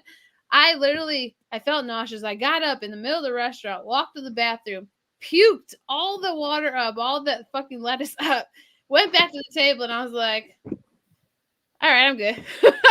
Let me get a donut. Thanks. Man, that's wild. The glamorous world of bodybuilding. So you can always tell who's a new competitor versus a veteran competitor. The newer competitors are attacking the treat table. All the promoters always have a giant treat table in the back. So when you're done getting your awards or whatever, you go back and you get a treat. You can tell who's binging. Those are the new people. The people who are veterans, they'll have a cookie, like they'll take their pictures. Like, even the pros literally, and they speak on this, like they're sponsored, by cookie companies and shit because, like, that's who they are. That's who makes their money. So they'll take the pictures, the glamorizing the donut bite or the big old fat cookies or whatever, but they literally take a bite and that's it. Like, they don't eat them. So just like those cookies are wild. Like, because there's a whole industry of cookies for bodybuilders. My buddy Ian gets some of them. I've had them, but like, these are like 1,500 calories in a cookie. Like, I took one cookie and I think I ate it over like 4 nights because it was so thick. I mean, it was good as hell, but it was like thick. It was a calorie bomb. So I'm like, And so, yeah, but there's literally a whole industry built around this binge after people. Yeah, like Wow. like It's Sydney a total different world. I've never heard of any of this stuff. It's insane. Like the bodybuilding world is very, very small, or I guess like targeted, if you will, but it's huge. It's so huge. Like once you get into it, it's kind of like flag football. It consumes you. It's all you're interested in. It's all you talk about. It's all you look at on social media. Like it's kind of like any sport, if you will. Like once you invest in it, you realize that like there's a whole world you didn't even know that was there. And that's kind of where I'm at now. So What's that? I'm proud of you, Emma. This is done. I know. Yeah, that's the one right there. Definitely proud of you. This is. I don't know who said it. It's Jabria. You guys on Facebook, if you ever want to comment so we immediately know your name, you can sign in through StreamYard, then we can see your name. But for this, I have Facebook open on the other, so I'm going ahead and double checking for you. But that was Jabria as well. Oh, thanks, Jabria. I miss you. I feel like I never see anybody anymore. You don't. I mean, I haven't seen you since summer because you had. Yeah, because when you have football, when you have your soccer season that you're coaching, and she's like, "Yeah, I'm available on this day from 4 p.m. to 5:30." Like, cool. But I wanted to circle back on, you saw a need in the industry for affordable competition suits, and now you make those affordable competition suits. Now, affordable is relative. When I first found out how much they cost, I was like, I'm sorry, who? But once I learned how much the real other ones were going for, and then when you told me how many hours and the materials, I was like, oh, this is making a lot more sense now. But yeah, tell me about your desire to start making affordable competition. Yeah. Sparkling affordable. Yeah. So how much they cost? So my highest suit that I ever sold was 1,000. My lowest, I never go below 350. For a swimsuit? Yes. Because of all of it's hand. Do you have one, Emma? Show us. Yeah, can you show us? Because for $1,000, baby, I need to know what is going on with these swimsuits. Please tell me. And these are like, because they're the people that have kind of monopoly on the industry, they're charging like $1,400 and up, just as like the base regular. But yeah, there's a lot of handwork that goes into putting all those crystals on there. Yes. I have personal suits. This one is from this year, and this one is, I'm in the wrong industry. I don't make no money. So this is my look this year. So this that's my favorite, man. That's the favorite that I've seen you wear. I love those colors, very risky because I do my own thing. So like I put black connectors on. You would never see this. You never, like, that is my personal style. So like I love crazy looking suits. So this is actually a printed fabric I have right here. And all I did was I followed the pattern on the fabric. So like it's so funny. I make all these elaborate designs that take literally like 20 hours, and then I do the most simplest shit for myself. So like, but it looks so amazing. Yeah. So this, if I was to remake this, I would charge about $700 because these neon stones are Swarovski electric stones. Well, one, Swarovski's phased out. They said, fuck all you little people. I'm only selling to high-end brands. Literally, like, that was pretty much their words. So, like, I can't even get these stones anymore. If I can, I'm paying a arm and a leg for them. So these are all Swarovski stones on here. And I do the whole top and then the bottoms here. And then on them, I actually have spikes on my suit. Oh shit! That's dope. So these are Swarovski cones or spikes. So those are a pretty penny. So like depending on the kind of stone you use, the higher the price gets. So here is actually a suit that I will never remake again because it took me literally 20 hours to do. This is my Iron Man themed suit because Iron Man is my soulmate. So here's my Iron Man suit. I have it framed. Oh, my ring light. That's so dope. But yeah, so this is completely covered, no fabric showing at all. Is the most intricate work I've ever done. I'm trying to like show you without my ring light, like. Yeah, so you can see that there's absolutely no fabric showing. This one took me 20 hours to do. It has about 8 different color stones, all 4 different sizes of every color. Yeah. So this is my pride and joy. That is so dope. That was amazing. I will never remake. I will never. Like I've remade. I have here, I'll grab that one too. My other suit I wore in 2019 was Captain America. I was gonna do a Black Panther this year, but I fell so in love. I fell so in love with this look that I couldn't even bring myself to change my look. So that was going to be my second look this year was Black Panther because I want a whole Marvel collection.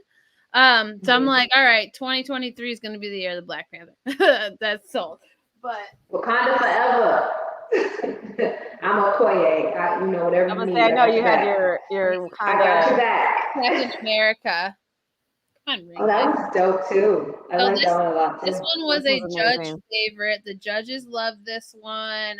This one you can't really see, but this does have fabric showing in the blue just because I didn't think I needed to fully cover it. It had enough sparkle as it was. But I actually did remake this one for about $750. But yeah, and that girl actually ended up going pro, so that's cool. Nice. That's dope. So you said Black Panther for 2023. What are you doing for 2022? I'm taking a year off. I need what? Because sounds like she need a break. She's doing a lot. She got a lot of shit going on. Bodybuilding. You have to understand that bodybuilding is a marathon, not a sprint. So you cannot build muscle in a month or 3 months or 12 months. Well, 12 months, sure. But you can't build you can't make a lot of improvements. Oh, thanks, Shapria. Very talented. So I have a lot of improvements to make. I have to, since I had knee surgery, I lost my entire quad. So my quads are not symmetrical right now. So that's points off.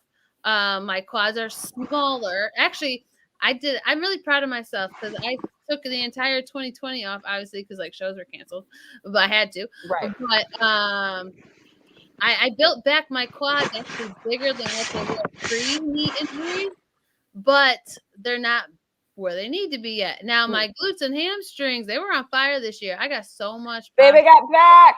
Man, she got some glutes on her. I'm just saying, like the peach emoji. Come on, that's what we going for. Right, she didn't have that before a few years ago. We out here getting thick, okay? And that I say those developed so well because post knee surgery at the end of 2019 and most of 2020 when I was rehabbing it, all I could do was straight leg stuff because of my knee. I couldn't train my quads. Okay. Yep. So for literally 6 months, I was doing all straight leg hamstrings and glute work. And so Torres put me through the ringer. He knew what he was doing. He ain't playing. So wait, you said your boyfriend got your booty big? Hey.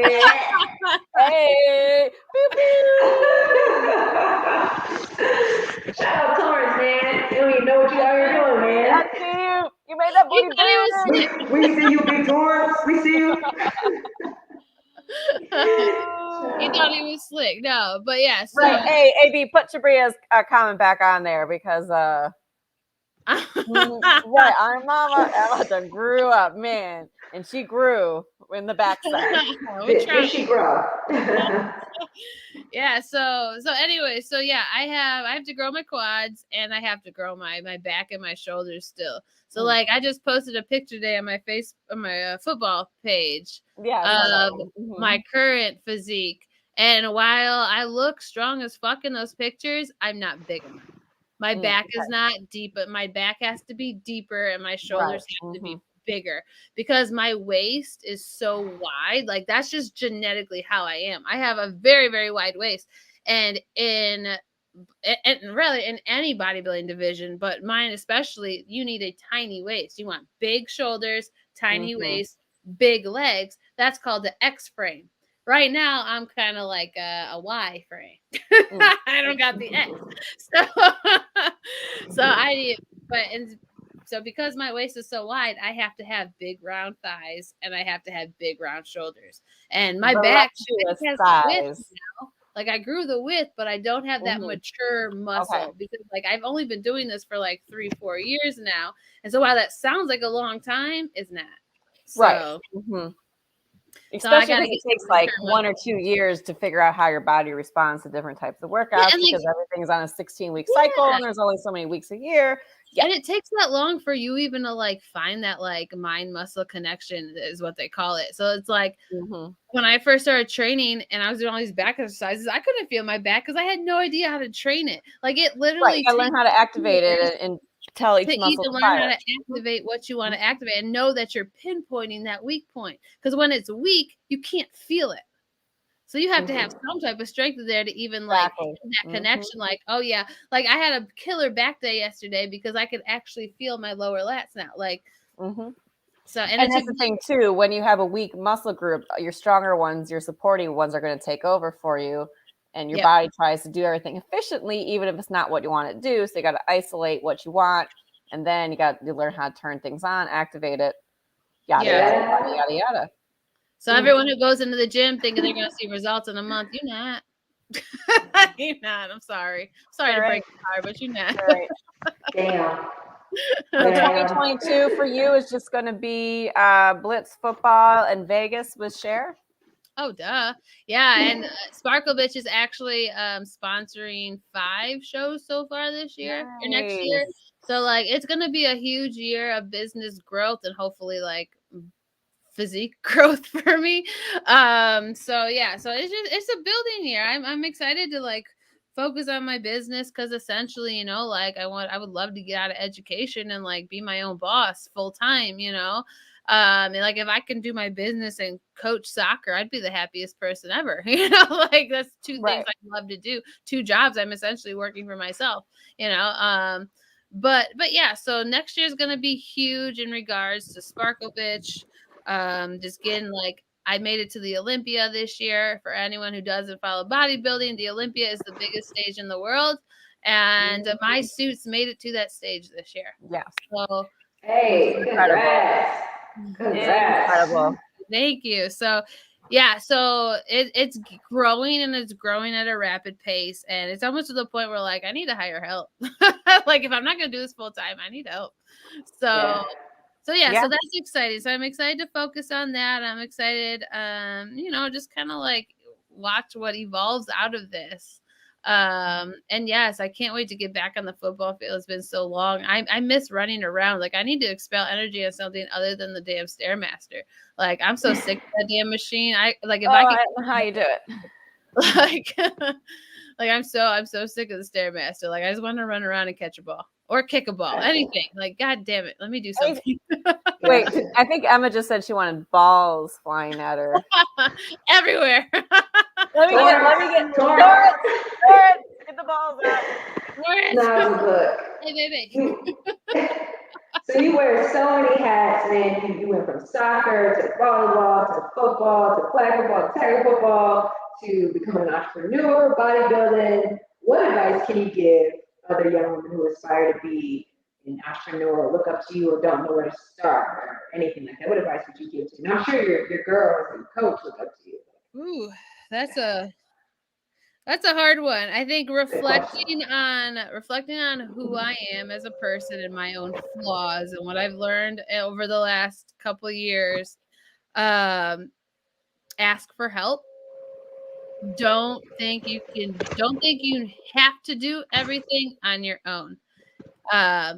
Especially going to entrepreneurship. Like I still don't know how to do my damn taxes. Like that shit's confusing. I finally fucking hired a company. Like I'm like, you just tell me what you need from me and I'll give it to you, you know, at this point. Like don't think that just because you're trying to start something, anything, bodybuilding is a very individual sport. Like, yes, I talk about my team, Divine Athletes, all the time. I love my teammates to death, but it's very much an individual endeavor, you know, like no one's going to do the work but you. So, like, don't be afraid to ask for help and ask questions. Ask every question that comes to your head in anything you do. You don't know how to do taxes, you better go find an accountant and fucking ask for it, because that is what I keep reminding myself. Like, oh, if you start bodybuilding and something doesn't seem right, ask your coach questions. If your coach doesn't answer the question, there's something wrong with your coach and you need to find a new. Football. If you don't know how to run a route, you better ask the girl right in front of you or the girl behind you before you run that route, or it's going to tear your head off. Love you, Sid.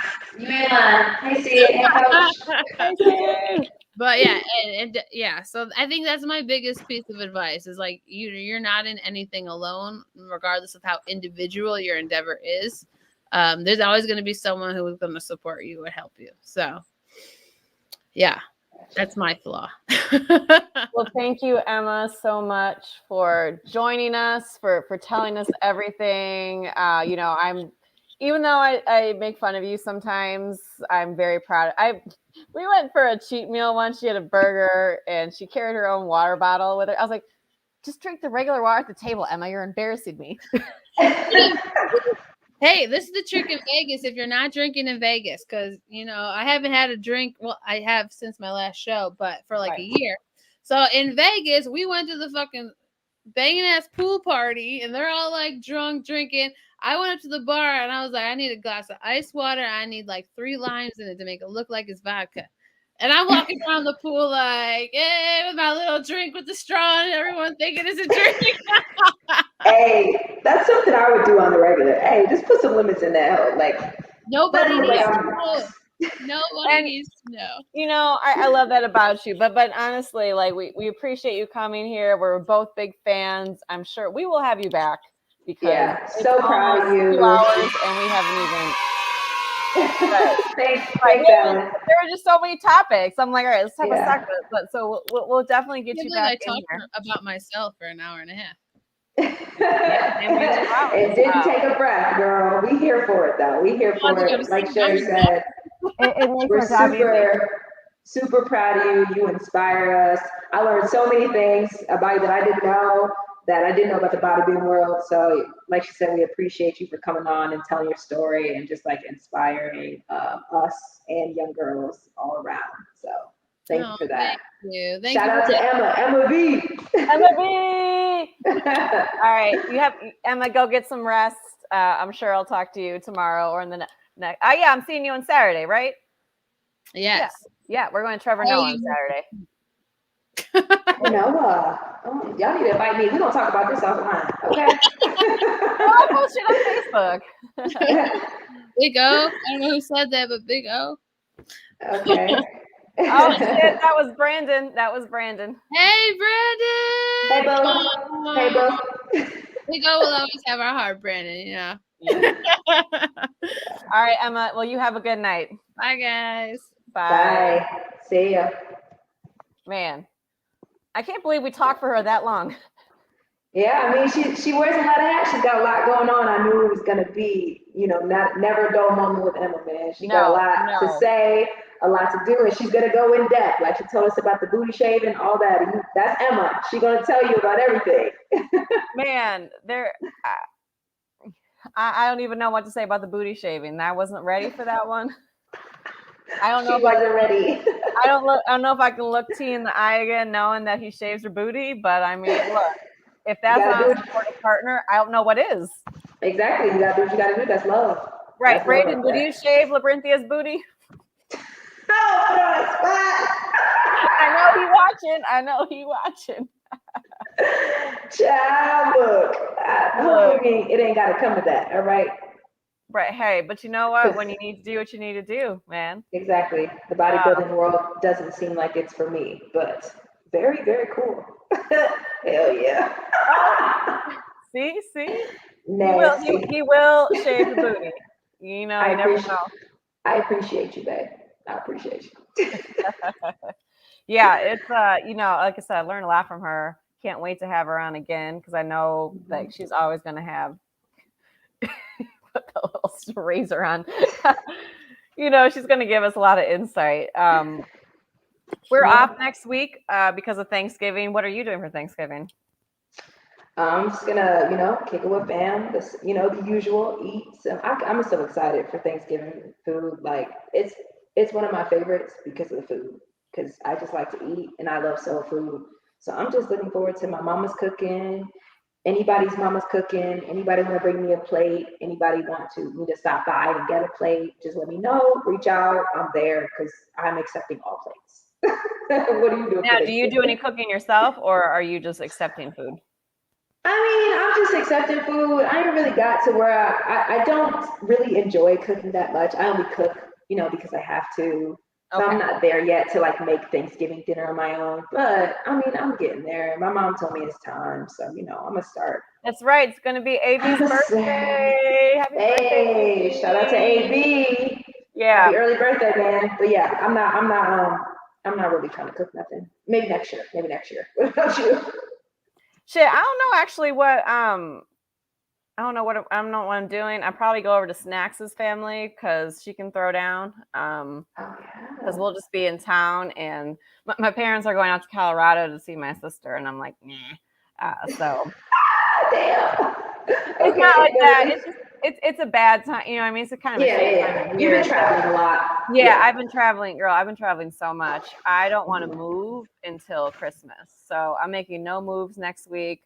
Maybe to the burbs to see Snacks, get some food. I will tell you though, a Black Thanksgiving is so different than a white Thanksgiving. And once you start going to Black Thanksgivings, you're like, Look, my mom can cook. I love my mom's food, but she don't make soul food. And listen, it's unmatched. If you ain't got a Black friend who can get you some soul food, if you haven't before, you have to try it because it's unmatched. There's nothing like, and like, I love to cook, and like, I learned how to cook from my mom, but also like, I expanded. Like I make like Mardi Gras every year. I do like party. I'll make gumbo, collard greens, mac and cheese, king cake. So I dabble in it. Right. But like, I know what I don't know how to do. Like, I don't know how to fry chicken. So that's the easiest one. I've never tried. I feel like because you know what? It's easy to fuck up.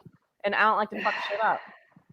We're going to work on it. We're going to get you to fry some chicken. You're going to be all right. Because that's frying the chicken is the easy part.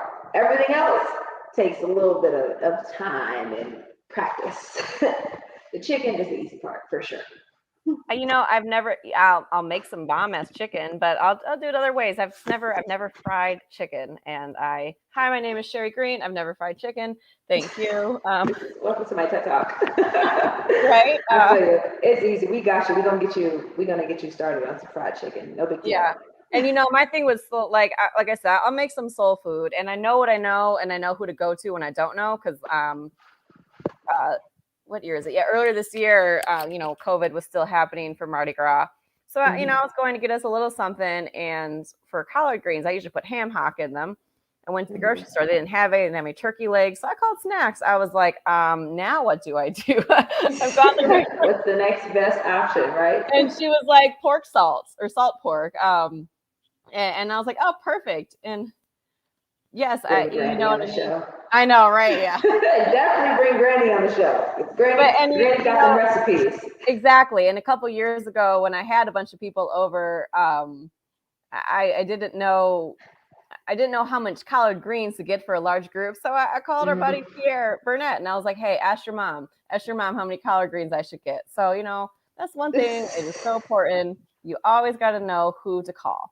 Exactly. Now, AB, I'm looking at your comments in the chat. Okay, yes. You learn something new every week. Last week I learned about Twitch. This week I'm going to learn how to fry chicken. There's going to be a lot of things that I'm going to learn how to do. This is I will tell you. This is life. Yeah. Now, one thing that I can make is I can make a mean pie. So my mama did teach me how to make pie. She makes them way faster than me. She'll make like 3 apple pies in the time that I can make one. Mamas they just got it, man. They got the sauce. When it comes to cooking, like my mom it's effortless. She don't follow no recipes. She goes all by memory. Like my mama's just got the sauce. Maybe we need to become mothers, and then we will get the sauce. I'm not for me, but you can. Okay, well maybe when I become a mother, I will get the sauce. And I will get it. AB with the sound effects, man. I love. We got to get him here every week with these. Right. T-Dick don't give us no sound effects. Yeah. Yeah, I will tell you, like, one thing, like, I will judge your Thanksgiving. Like, if I go to your Thanksgiving and all you're serving for desserts are like store-bought and not like the fancy, like, you know, you go to the specialty place to get it. If you go to Jewel and get a bunch of pie, I'm leaving. Trash. What are you doing? What are you doing? If I see Jell-O or marshmallows in any of your food, I am going. Yeah, I think that's a white thing. I ain't never had no. It's a white thing. It's a white thing. I have never had it either, but there was some meme that was like the most Googled Thanksgiving recipe by state, and there are all these states with Jell-O. I was like, yeah, what?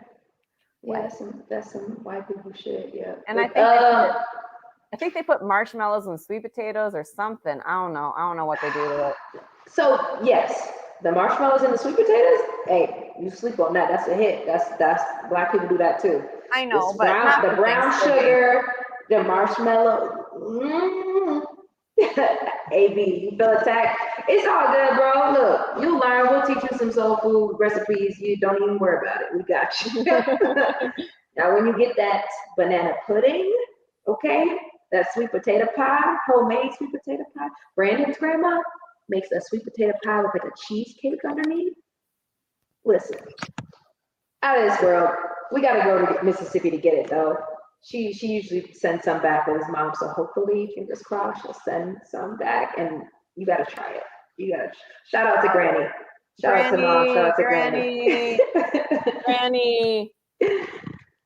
Yeah. I will tell you though, the time to come to my house is Christmas because my mom makes a full German meal. It is, yes, because like her dad's I'm gonna have to try that. Yeah, so she makes it's a Sauer roast braten, and it's like a roast, but you marinate it for like 3 days to get all the things. She'll make like the spätzle noodles, the red cabbage, the sauerkraut, and then she'll make a Schwarzwälder Kirschtorte, which is a Black Forest cherry cake that's multi-level with like alcohol, liquor soaked in it, and I do the decoration. Yeah. Yep. Yeah. I need a plate. Yep, I need a plate. Yeah. So yeah. Tell moms, hook me up. Whatever. I'll bring whatever. I always bring whatever I bring for my portion. But I need a plate because I'm all about trying new foods. And y'all don't know, but I'm probably the greediest like skinny person you'll know. So I'm with the plates. I like to eat. I love to eat. Eating is one of my favorite things to do. Tell moms I'm there. What she need, I'll bring. Hands down. Yeah, I'll have to make her. They're stopping by here on their way to Colorado, but she probably won't like it if I'm like, "Hey, Mom, I'm about to make a Schwarzwälder. Let's go." Like, right. That's probably not the time, but whenever she gets the time, tell Mom. I can make it myself. FYI, well, you should make it and invite me. Yeah, I think. Okay, we'll have to have an event. Here's the thing, event, y'all. Well, maybe we'll film it too. Like having like a 2-level cake, like just for like myself, is like, I'm not gonna eat it fast enough. But if I have a bunch of people that will help me eat the food, then I'm your girl. I'll be one of them. I love it. It's getting close to people's bedtimes. Give me your shout outs real quick. Listen, man, shout out to Emma for coming on. Like I said, she just inspires me, taught me so much. Shout out to everybody watching, all the fans, everybody who interacted with us, commented. Shout out to AB, for the sound effects in the background, hooking us up. Shout out to just everyone who, supports us in the Chicago Sports Network for having us on.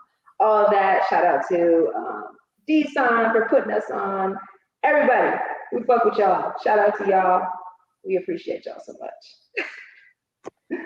Yes, definitely shout out to D-Son. I'm going to check out his new show tomorrow. It's right before ours, so I can't listen to a podcast and then do our podcast. But I love to listen to podcasts when I'm doing like a little, busy work at work. That's my best time to do the podcast. For sure. Definitely got to check that out. Yes, definitely shout out to D-Son. Thank you, AB. We're going to fire T-Nick and have you do our theme. Give us all the sound effects. You make us feel so loved. And you know what? Shout out to Sid, Mr. Coach Sydney Lewis. We gave you a lot of shit today. Shout out, Coach. I see you, Sid. I wish I would come to the Blitz tryout. He'd be like, Sherry, go sit down. You're old. You're broken. Bye. But yeah, definitely shout out to Emma. Shout out to Torrance for shaving Emma's butt. And shout out to Brandon for saying that he would shave yours. So shout out, boo. Shout out. Right, exactly. You know what? Because this podcast is called "You Said What You Said," and today we're talking about shaving butts. So, period! Exclamation point. On that note, we will see y'all in 2 weeks. Enjoy your Thanksgiving. Y'all have a good one.